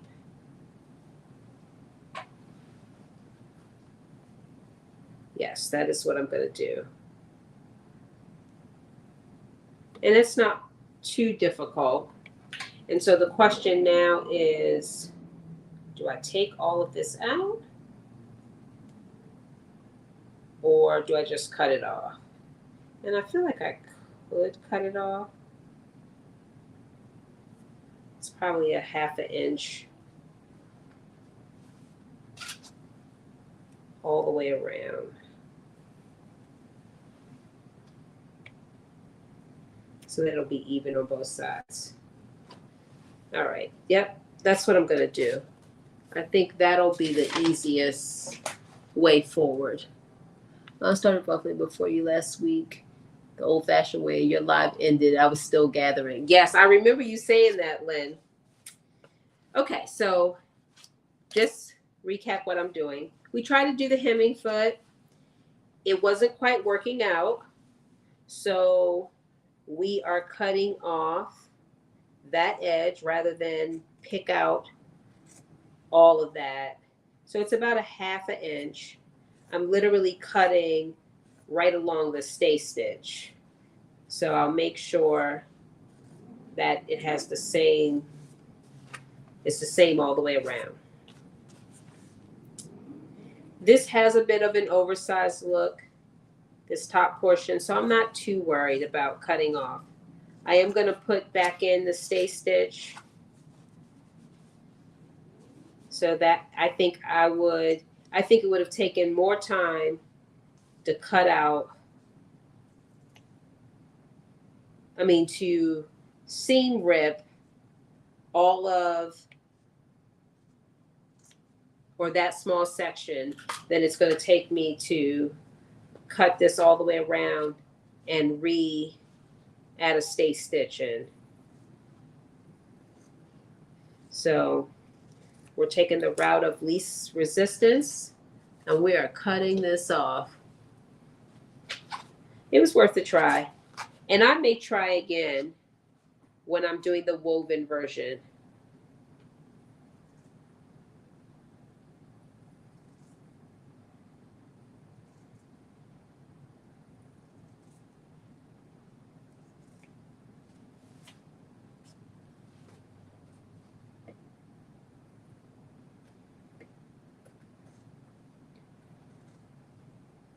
The reason why I don't want to use bias tape is because unless I was making some bias tape with knit, I don't want to lose the stretch that this has, because again, I like to drape it over the shoulder and that stretch helps me to be able to do that. So that's why I don't want to use the bias tape option that they have.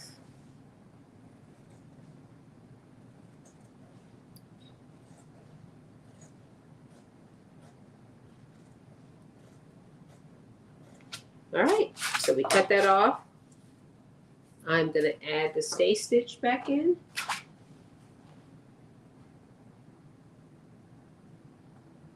Oh, let me change my foot back. And once we do this,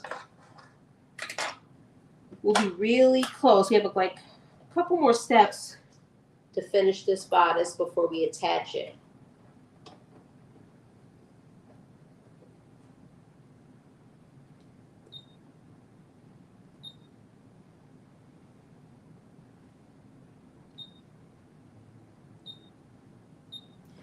All right.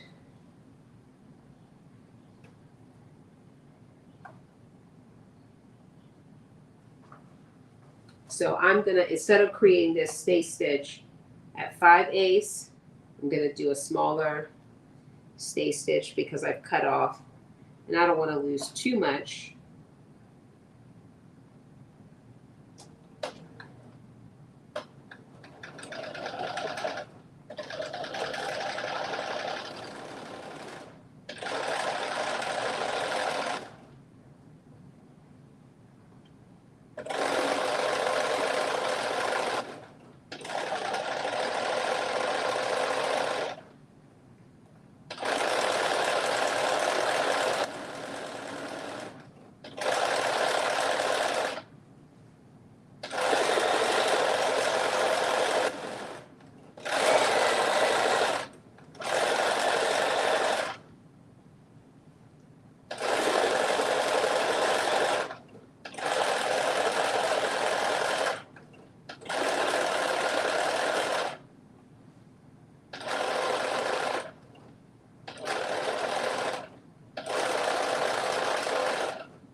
So I'm going around the neck.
Okay, we are almost done. There we go. That good? And now I have my iron heating up, and we are gonna fuse this portion, that hem.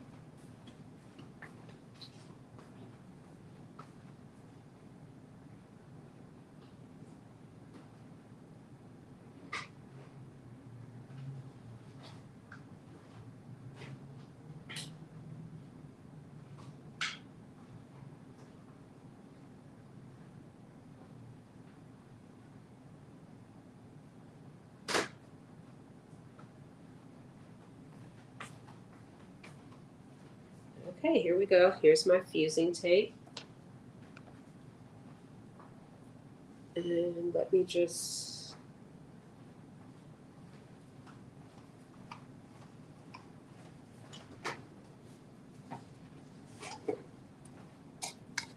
put more water in my iron.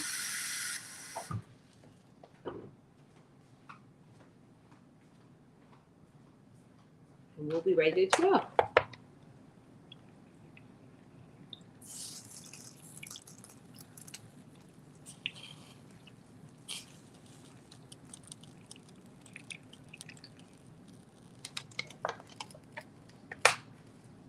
All right.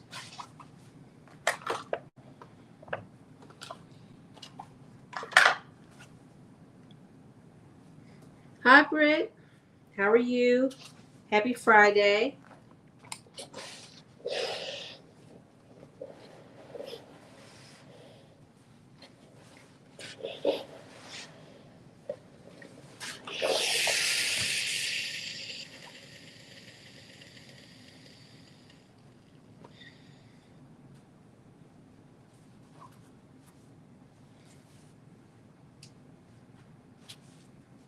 So I'm going to I'm just stitching this down. Pressing this. And then I'm going to use the fusing tape to fuse this one whole side. Then I'll do around the neck, and then I'll do the other side.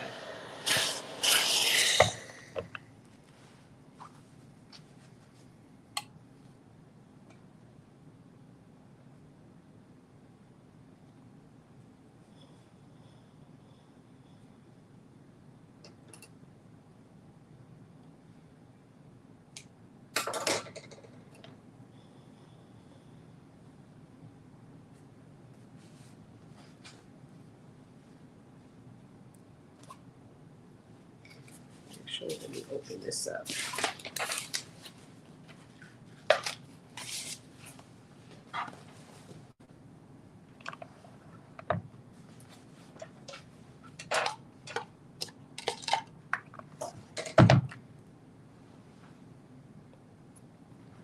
Make it easier to lay this out. And press in one continuous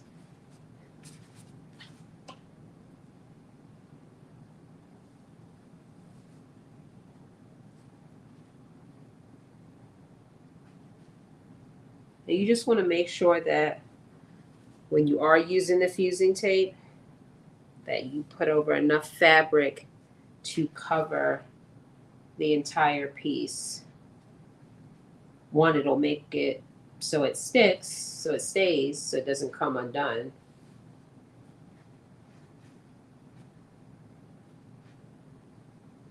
But also it'll make it so you don't get that fusing tape on your iron.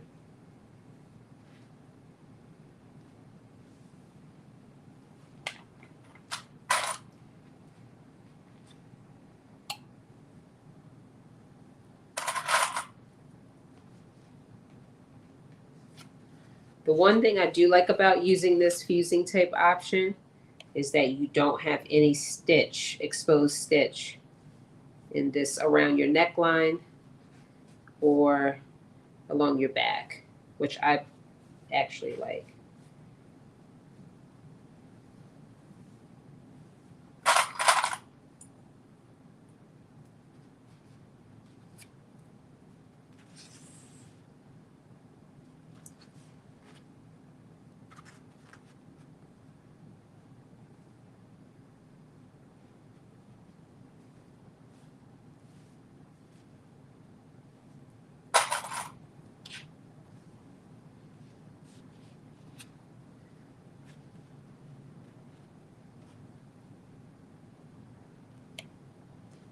Okay.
All right, that part is done. And we're going to go to the other part. And it just looks so neat.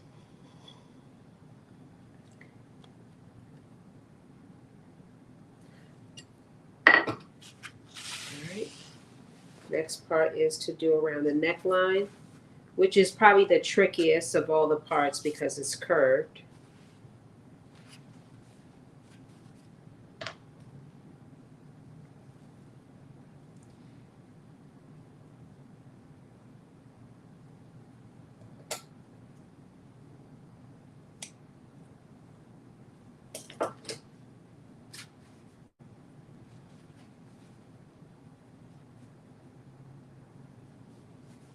So I'm just picking up where I left off.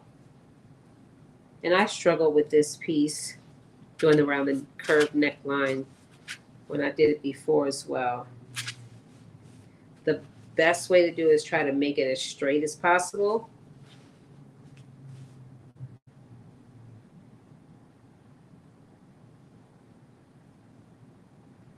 And then fold it over.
All right, almost.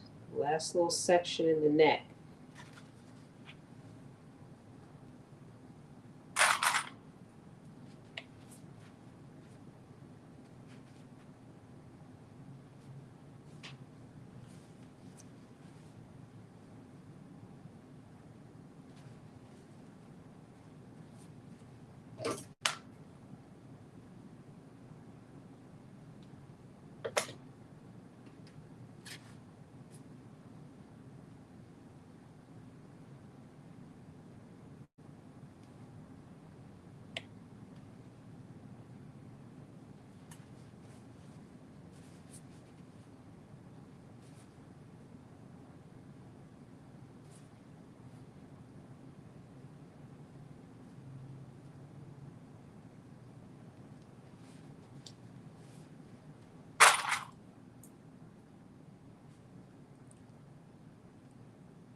Okay. I'm going to start in the middle, and then we'll go from there.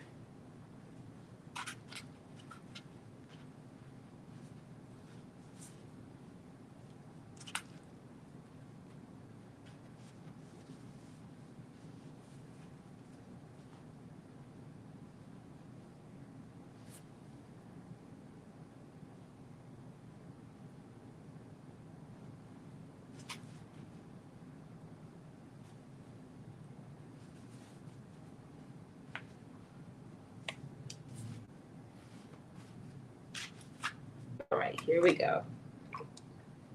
Right from our poor little fingers.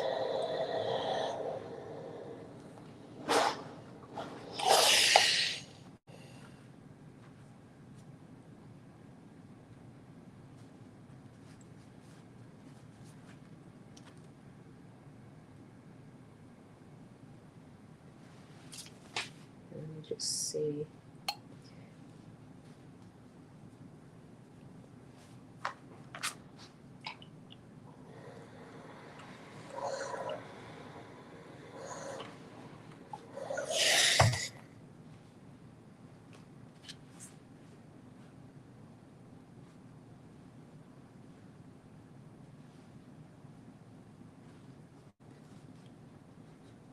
Hello, hello.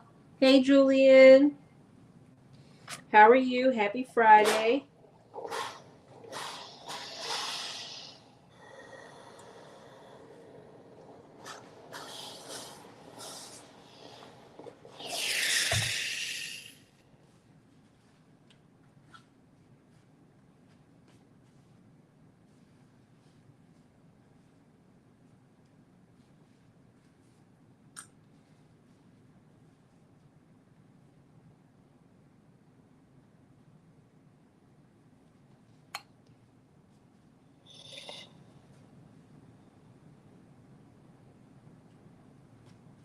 This is the trickiest part. Trying to get this fusing tape to lay around this curve.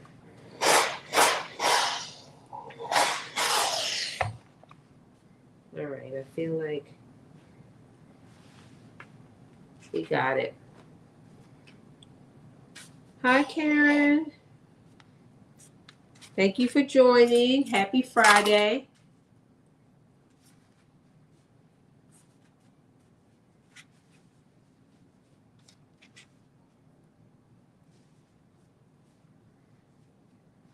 We are working on the bodice or the top to a romper that we're making. And I'll tell you a little bit more about it in 1 minute.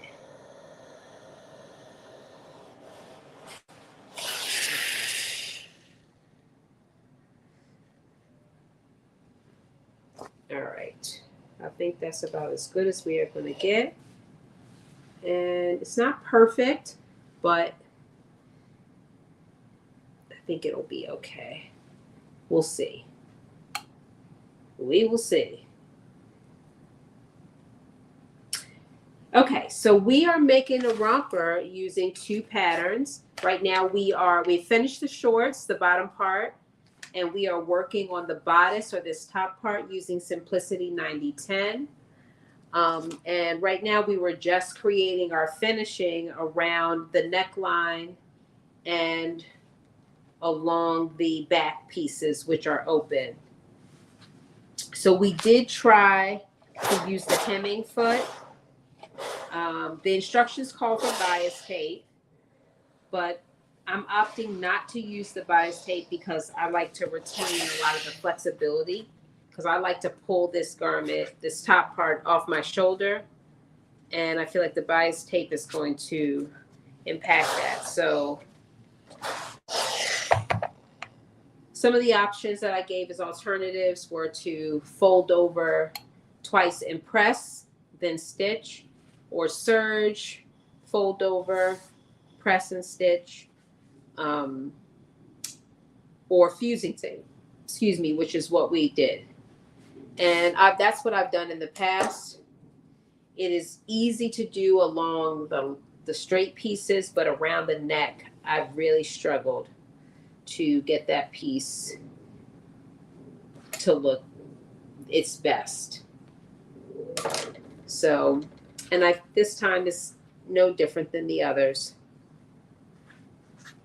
I am going to be I'm using a knit fabric.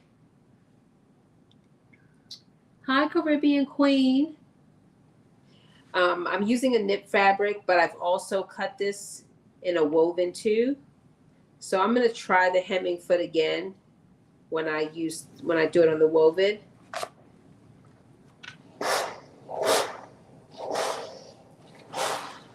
And we'll see. if that's any better.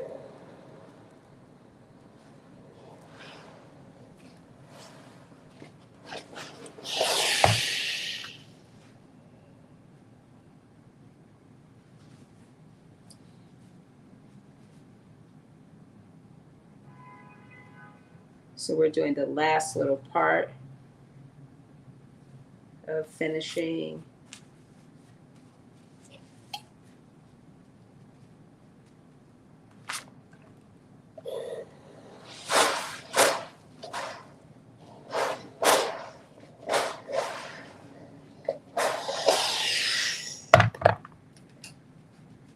Okay. So now, once we finished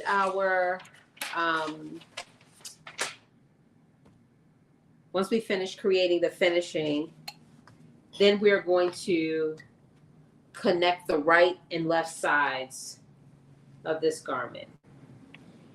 And, oh, actually, we're going to do the arms first, stitch along the arms. So as I've been mentioning all along, I know that I am probably going to cut the length of my arms even more. But I wanted to kind of see where they land. So we're going to stitch up the side seams all the way to the underarm part, from one end, the edge of the sleeve, to the bottom of the bodice. We're going to stitch those. And there is a notch that you should line up as well.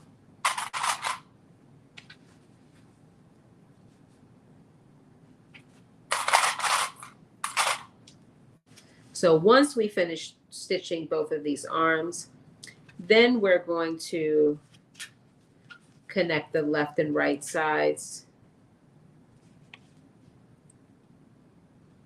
Then we will be attaching it to the shorts that we made already.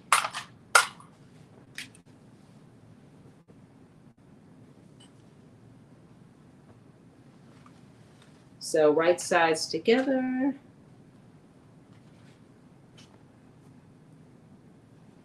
And you are going to connect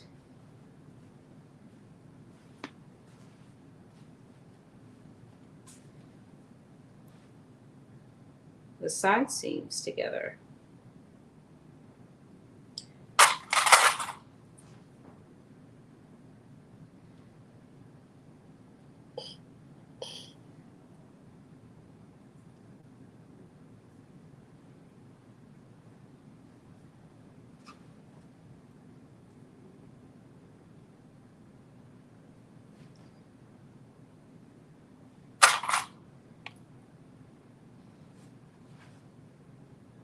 It is coming along really well, so I'm excited to see what it looks like when we attach both the shorts to the top.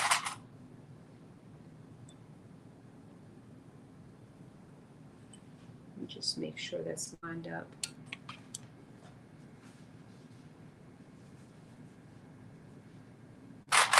All right, so let's stitch those, and then we will do the last piece, connect this last piece right to the left side, and then we'll be ready to connect it to the shorts.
one side done, one arm done. Now we're doing the other.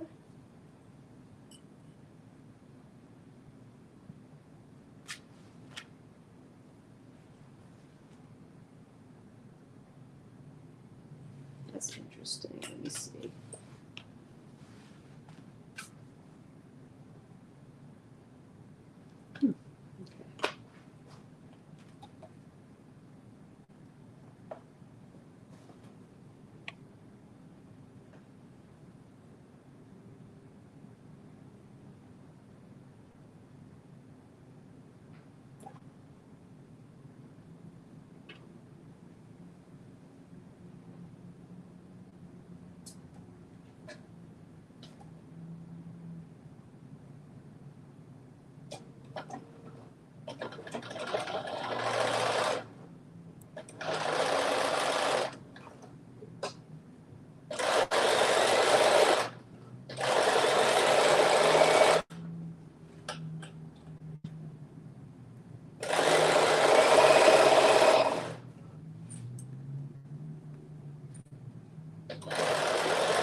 Okay.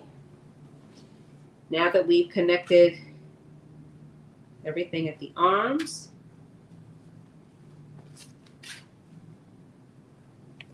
we are going to keep it on the right sides together, and you're going to take the open pieces of each side, your right and left side, and they will cross over, and there are notches that will line up.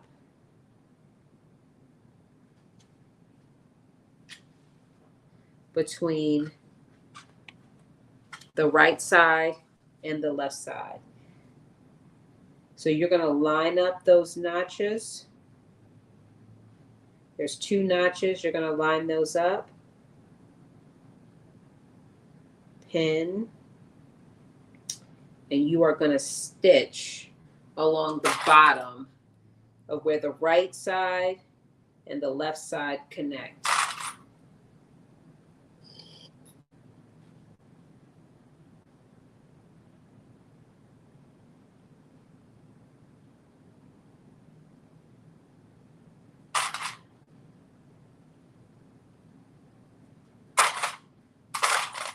So you're only stitching along that bottom piece where the right side and the left side connect. So that small little piece in the center.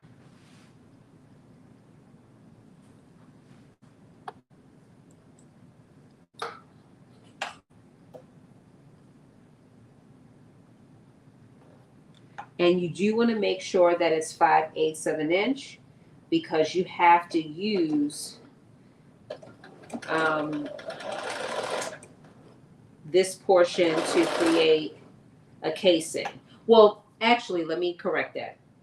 When you're attaching the shorts to the bodice, you want to make sure that you stitch that at 5/8, because you will be using that to create a casing. So this part can actually be a little less than 5/8, because you're just connecting that overlap.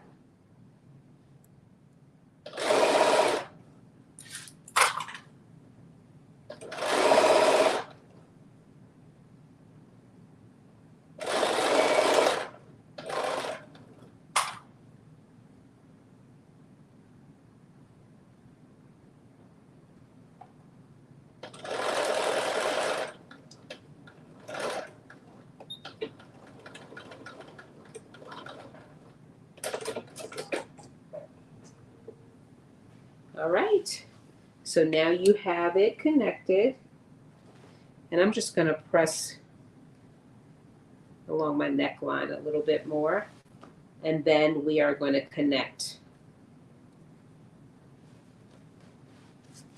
we're going to connect the bodice to the shorts.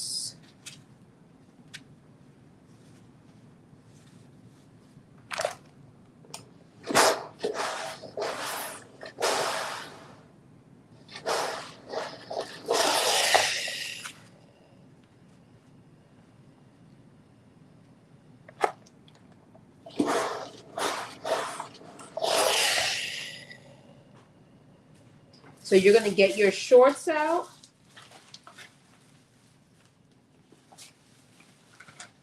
Because we're getting ready to connect those.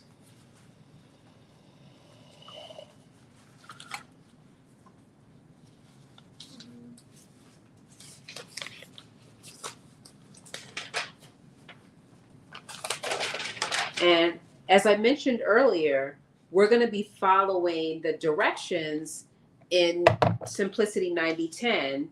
So the same steps that they take to connect the skirt to the bodice, we're going to use those to connect the shorts to the bodice. All right, so let me get my shorts.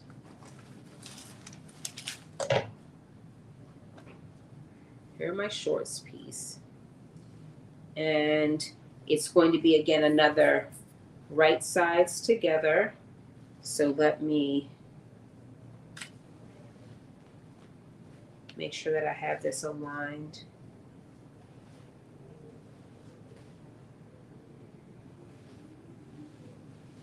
Okay, so here's my bodice and here's my shorts. And I want to make sure that I have front. So this is the back and this is the back. Okay.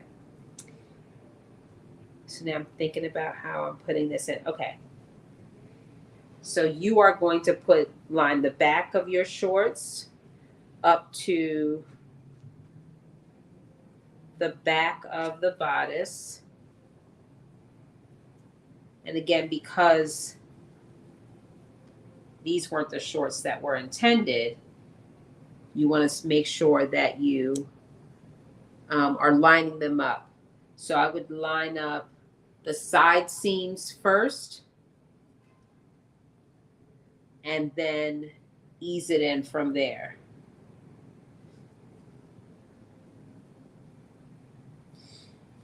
And as I mentioned before, this is where it is important to do the 5/8 because you will be creating a casing with the seam allowance. So I have my side seam of my shorts, pushing the pocket over to one side because that's right there at the seam too.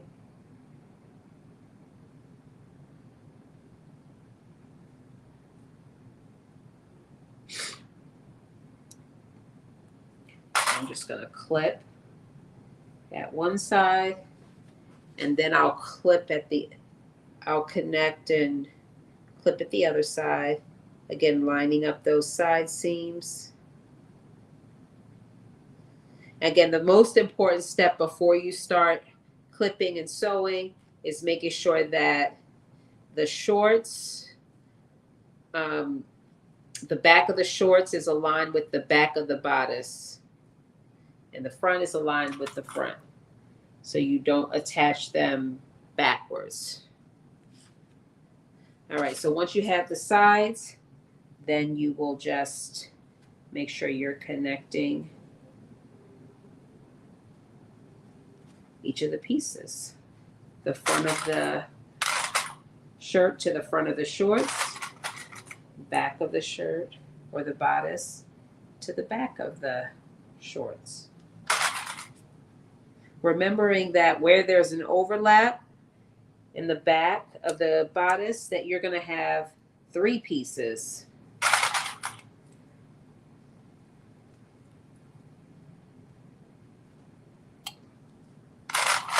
And it appears to be lining up really well. I cut a size 12 for the shorts, and I also cut a size 12 for the bodice. And so it's really lining up really well. I don't feel like I'm gonna have to ease anything in.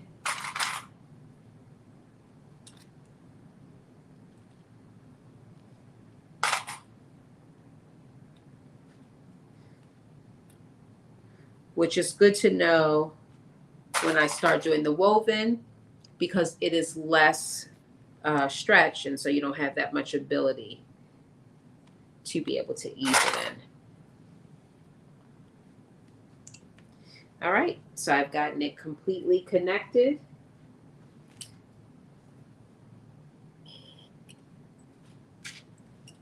Back to the back, the front to the front. And I'm going to start stitching.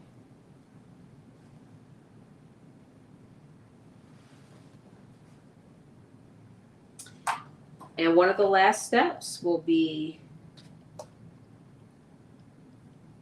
to add and create the casing and add the elastic.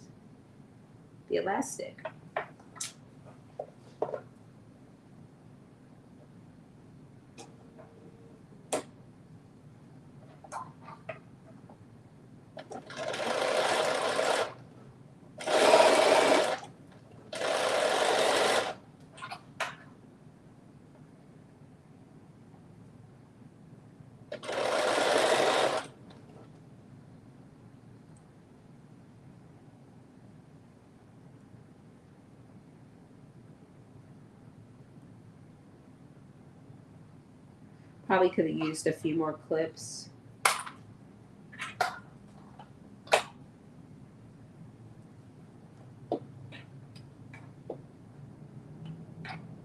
Making sure there's no bunching around my pleat.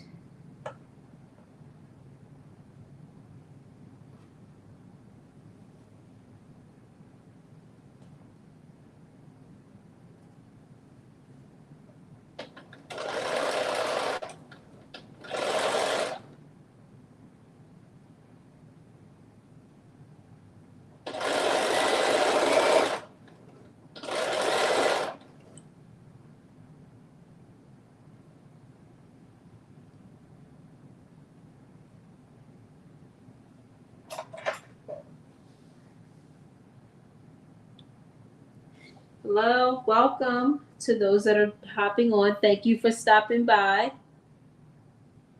We are working on creating a romper, and we are hacking two patterns. We're hacking Simplicity 9010, and we are combining it with McCall's 81. Where's my pattern? 8119. We used the 8119 to make the shorts, and we use McCall or Simplicity 9010 to create the bodice. We have finished sewing all those pieces, and now we are attaching them.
And when you get along where those pockets are, you just want to make sure that you don't have any bunching or anything like that. that will create unnecessary bulk.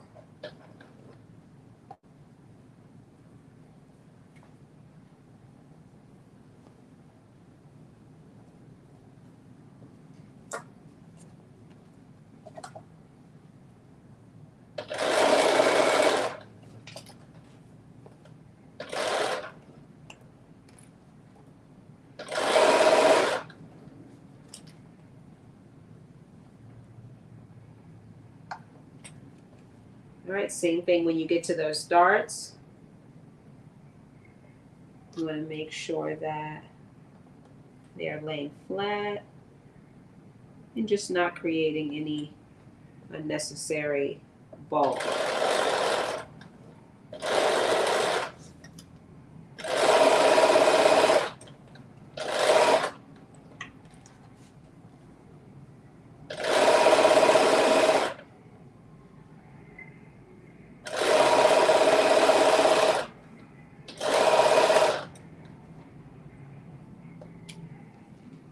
Almost done. Down to the last small piece to connect.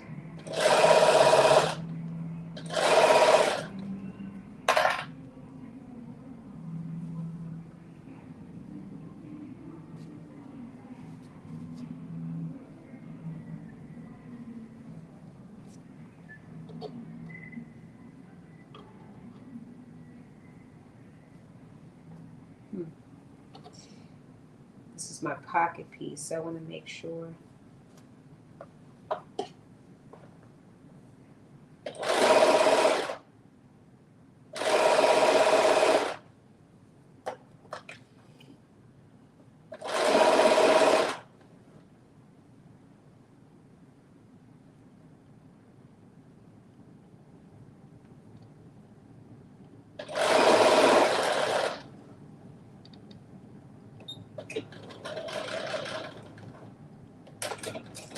All right, now you have connected the top to the bottom, and then the next piece is to create the casing. And so in create the casing, you are literally doing another stitch at the very edge of your seam allowance between, and you're using the seam allowance, between the shorts and the bodice that you just stitched together. So again, you're doing a very narrow stitch, and this is why it was important to have the 5/8, because you're going to use that again to create your seam allowance so that you can insert your elastic. And so I'm just checking mine to make sure that, and you're going to be using 1/4 inch elastic that's going to fit, in that seam allowance. And so you'll want to just do a check, make sure you have enough seam allowance,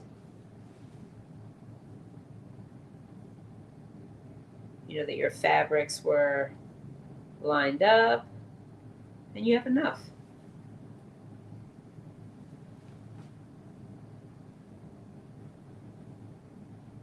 Which I do all the way around. There's one area that's a little tricky, but I think I'll be okay.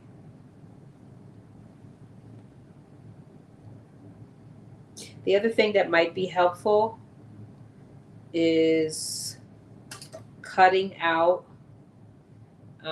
like where you have the darts, that little bit of extra fabric, because as you're fishing through your elastic, it can get caught in those areas.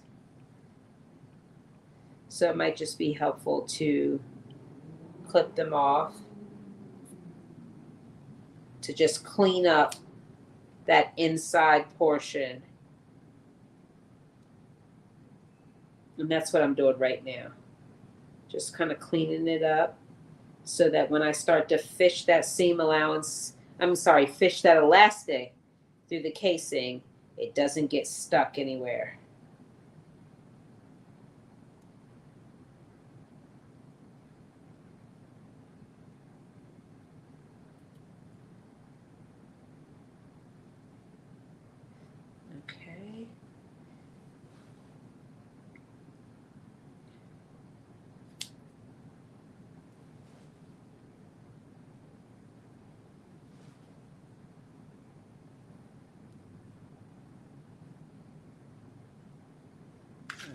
looks pretty good.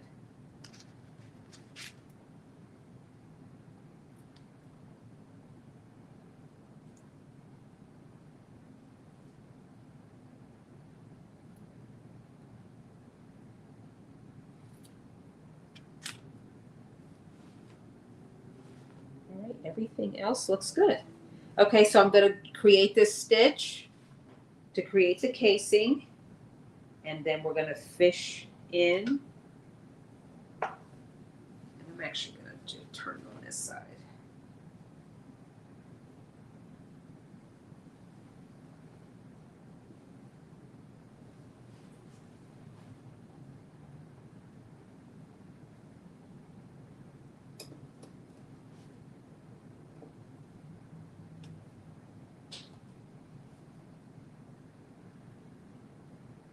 I just want to make sure that that's going to be, okay, that's perfect.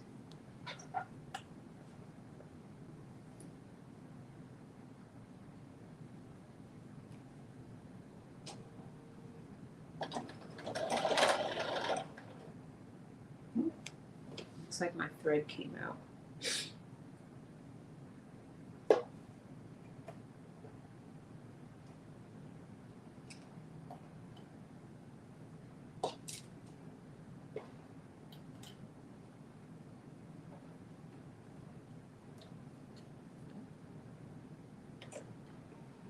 Should always make sure your presser foot is up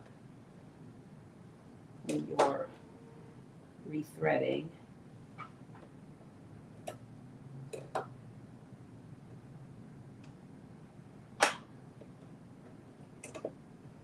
There we go.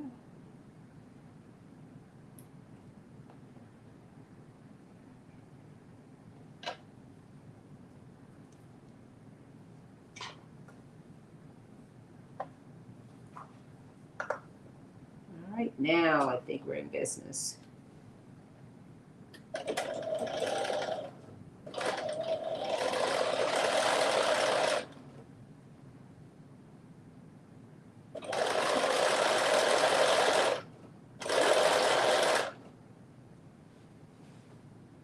And the parts that are tricky are the parts that you would expect, which is, you know, right along that area where the pocket connects.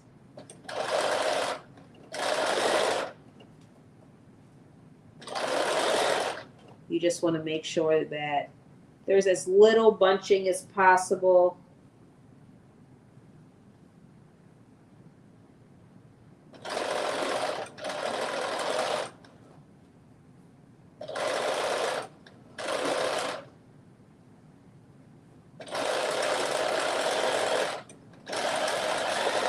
I just got past the first pocket, so I'm feeling pretty good about that.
And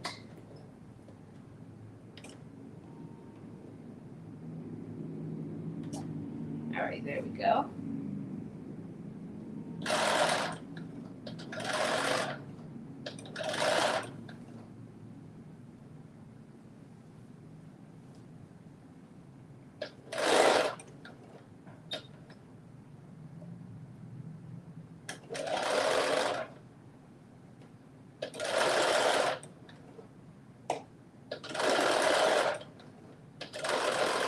I'm now on to the other pocket.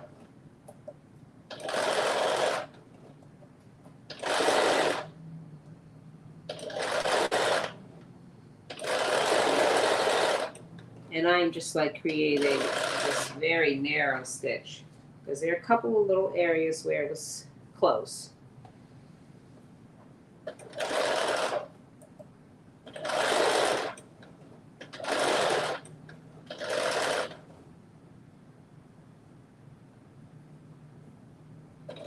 The last thing you want to remember is to leave a section open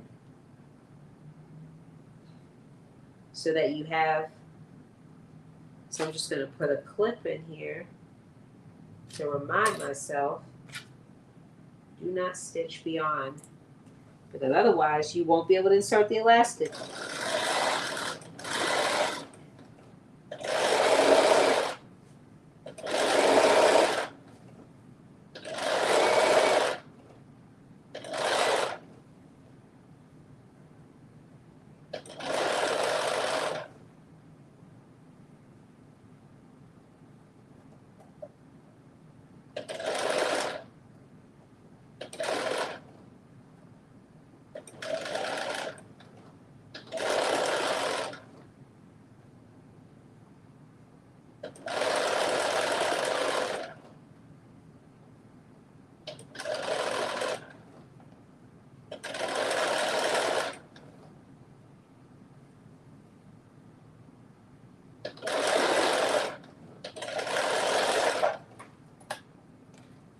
Okay, I feel like just gonna do a quick back stitch. All right, so we have stitched the shorts to the bodice, and now it is time to insert the elastic.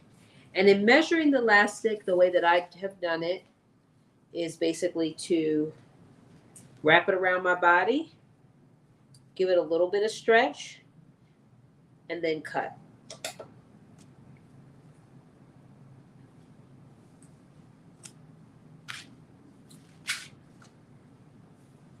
Here we go. This is my piece. And I have 2 safety pins, so we're going to see if I can use the safety pin. I don't know if I'll be able to because I don't have any little safety pins. But I'm going to attach one to the edge or to the opening. I'm going to clip it in. So I kept this clip on so I know exactly where I'm ending, where I'm starting, where I'm ending.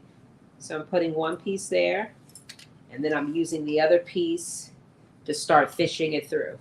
You could also use a loop turner, which I have here just in case I can't get this through. But fingers crossed, because the safety pin is easier. So far, so good. So let's see if I could get through these little difficult parts, the pockets, the side seams, then everything else is going to be fine.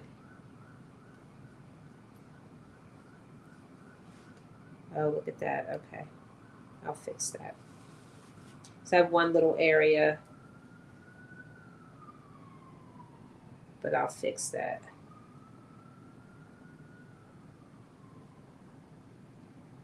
Oh, it looks like I have 2 little areas.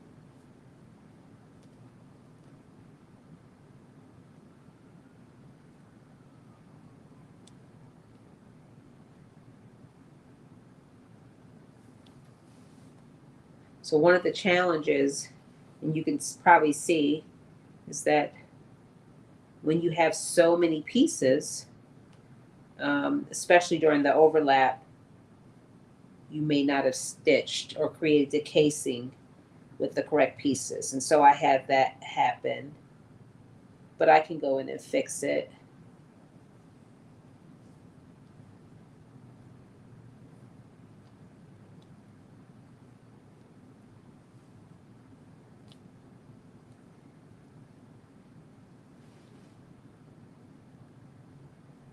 And here's another little piece.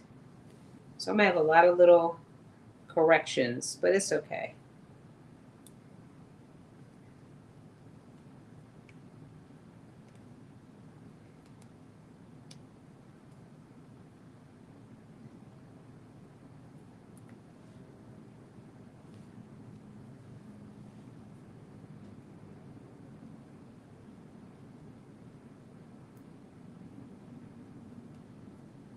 All right, so I've gotten the elastic all the way through. Now I need to just go in and fix those couple of little areas where I didn't, where it's like a little gap. So because the elastic is 1/4 of an inch and the casing is, the elastic is 1/4 inch elastic and the casing is bigger than that, it's not going to be difficult to go in and create a stitch that encloses it. The key will just be to make sure that you do not stitch on your elastic.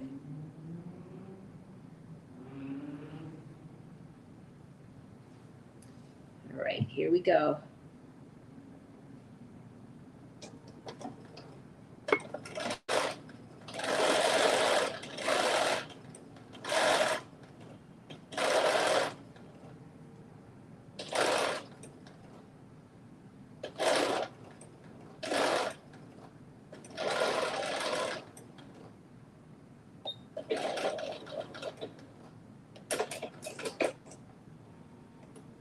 Did it work?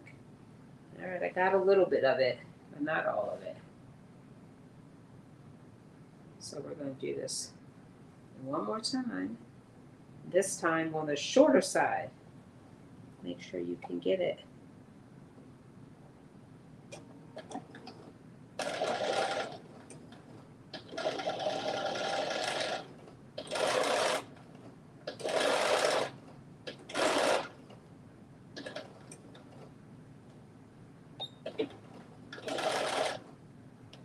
Okay, there we go.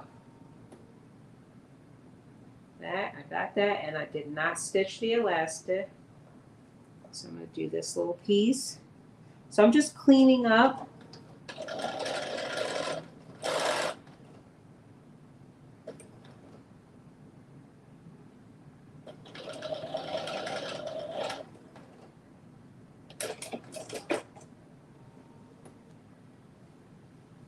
All right, another piece.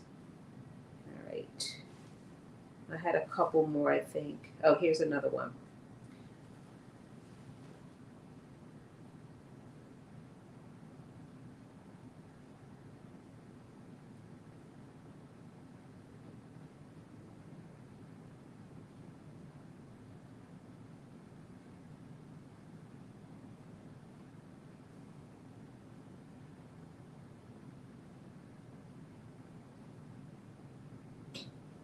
All right, here we go.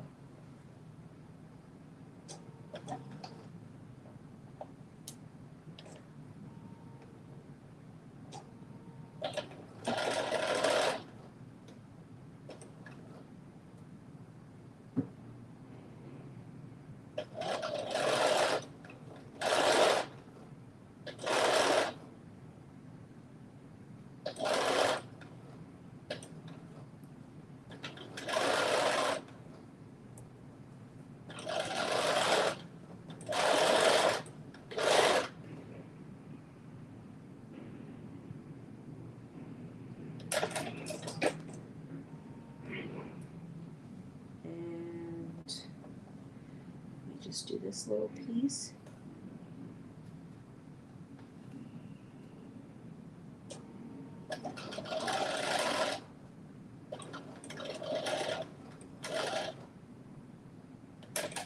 All right. And I think I have one more piece. I do right here.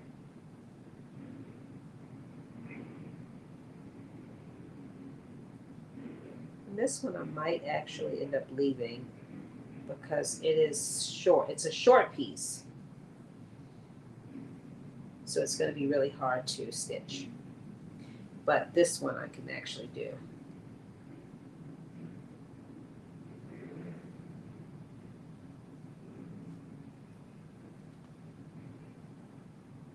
You also want to make sure that your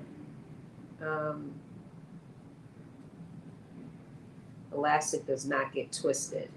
So I just untwisted it.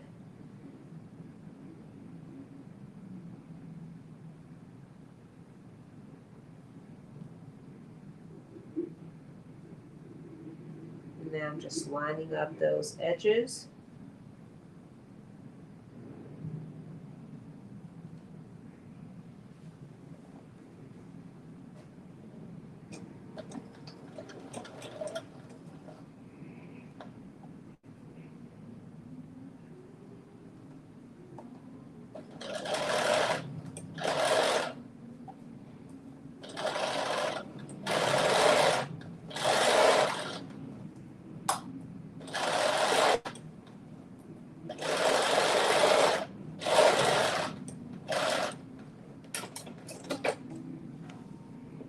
Okay, I think, oh, here's one more. Oh no, that's the one I wasn't going to do.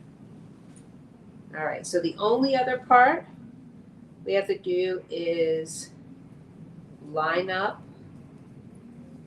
the two edges.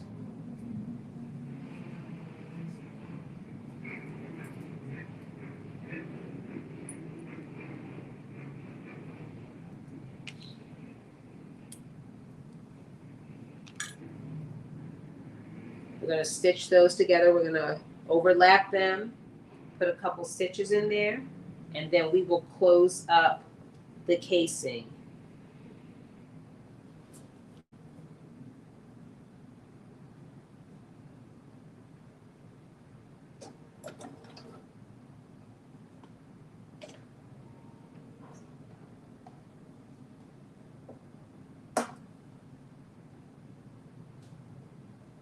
Actually, let me just do it this way.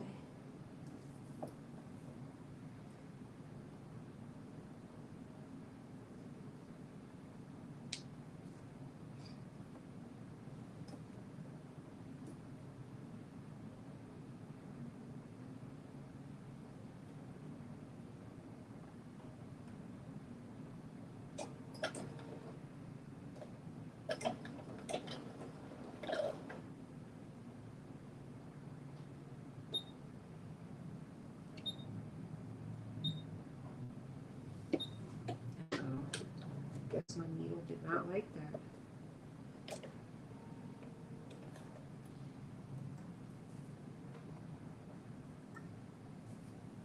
Nope, it did not. All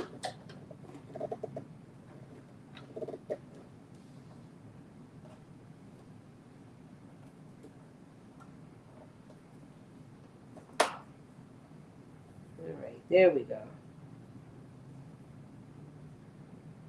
All right, let's see if we could do this again. Make sure my needle, okay, it's good.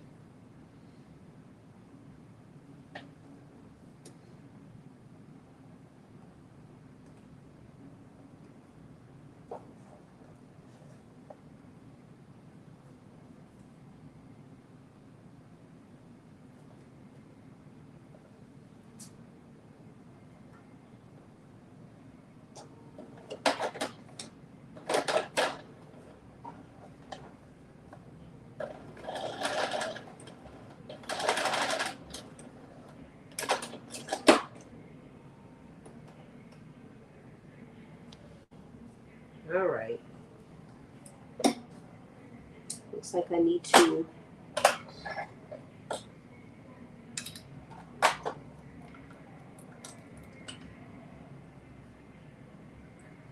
looks pretty good. All right, there are no pieces in there.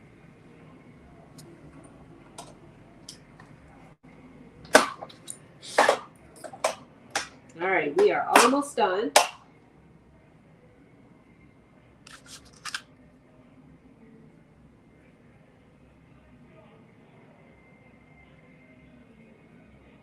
Just moving this extra thread.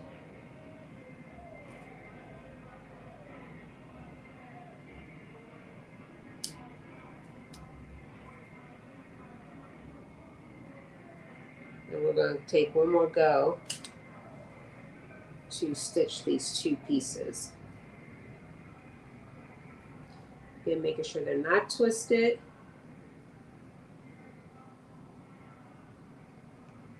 Overlapping them. And then let's see what happens.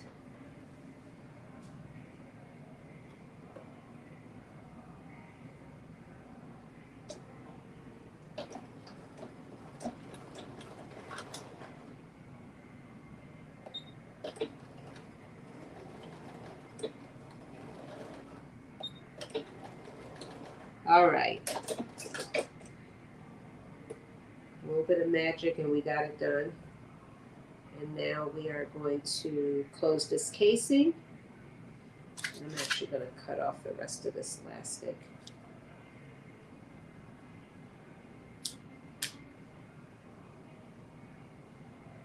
We're going to close this other casing and we're done. And I'm going to try it on, which I'm excited to do.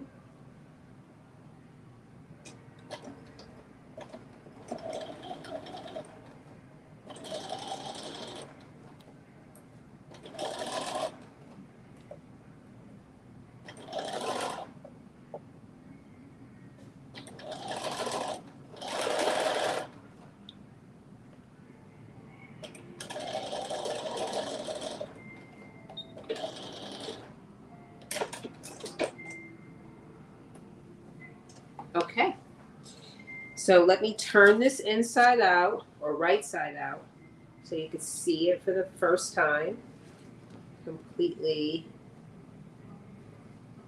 put together. I am going to clip these arms too. So the hemming is the final step, which again I will do. But here is the shorts in the top. This is the front. And this is the back with the overlap. So I'm going to try this on, but before I do that, I'm actually going to just clip the arms a little bit. And then I'm going to try it on.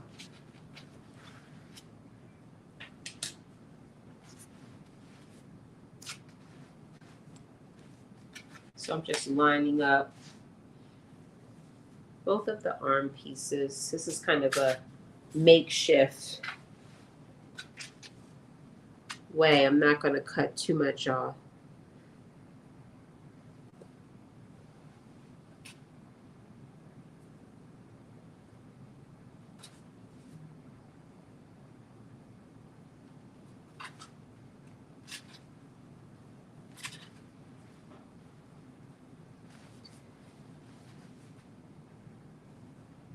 Here we go.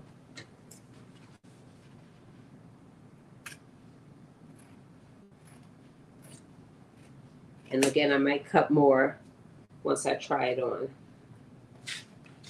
All right, I'll be right back.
All right, I really like it. Okay, here we go. So this is the finished look. These are the shorts. It has the elastic in the waist. I was able to step right into them, so it didn't matter that I didn't have. And here's the back. So it has the overlap. The one thing that I want to be able to do, which I will do, is to have the off the shoulder, which I like. That's my personal preference. And I don't believe having the bias tape would let me do that. You can see it does not have like as straight as I'd like around the neckline. So I have to work on that. But overall, I think it's good. I do think I'm going to shorten the sleeves probably 1.5 inches to bring them up here. Because I'd like them to maybe stop right at the elbows automatically without me having to pull them up. So this is where they are. So I probably will maybe take 1.5 inches off. But this is the finished look. The other thing too, which I didn't do because I realized, and I wanted to bring this up, I did not create the ruching on the side. And part of that is because I did the pockets. So I thought I would be able to do both, but you can't really do both. You just don't have enough room. It will pull the shorts up and then the pockets will be exposed. So I wanted to mention that because I was looking forward to adding the ruching. And then when I was looking at it, I was like, you don't want, unless you want that look where the pockets are sticking out, that's a style and some people want that. But I chose not to do the ruching on the side because of that. So this is the finished look. It's cute with some sandals, cute as a cover up. See what I mean by the pockets? So you can't have the ruching on the side, unless you choose not to do the pockets. Which pockets were added to this? It is not in the instructions. We added into this. But that's it. So thank you all for joining. I'm going to finish the hemming at the bottom of the shorts, of the sleeves. I'll probably cut a little bit more. And then I'll be posting some pictures of the finished look. Thank you, Katrina. Thank you, Peach. Thank you all for joining and hanging in there. Thank you so much, Katrina. You're so kind. Thank you all for hanging in there. It's a Friday night and you could be anywhere. And it's beautiful outside. So I'm glad that you all hung out here. I hope that you decide to make it. Again, you'll be able to go to my YouTube, the Let's Get Social, and Sewcial is spelled Sewcial, and you'll be able to watch the full video step by step. I actually have 2 camera view on the YouTube. So you'll see one of the sewing machine and my workspace, and then you'll see me as well. So I'm still working on perfecting that, but hopefully it'll be enough that you'll understand step by step as I go through the process. So happy Friday. Thank you so much for joining, and I look forward to seeing you all next Friday. Bye.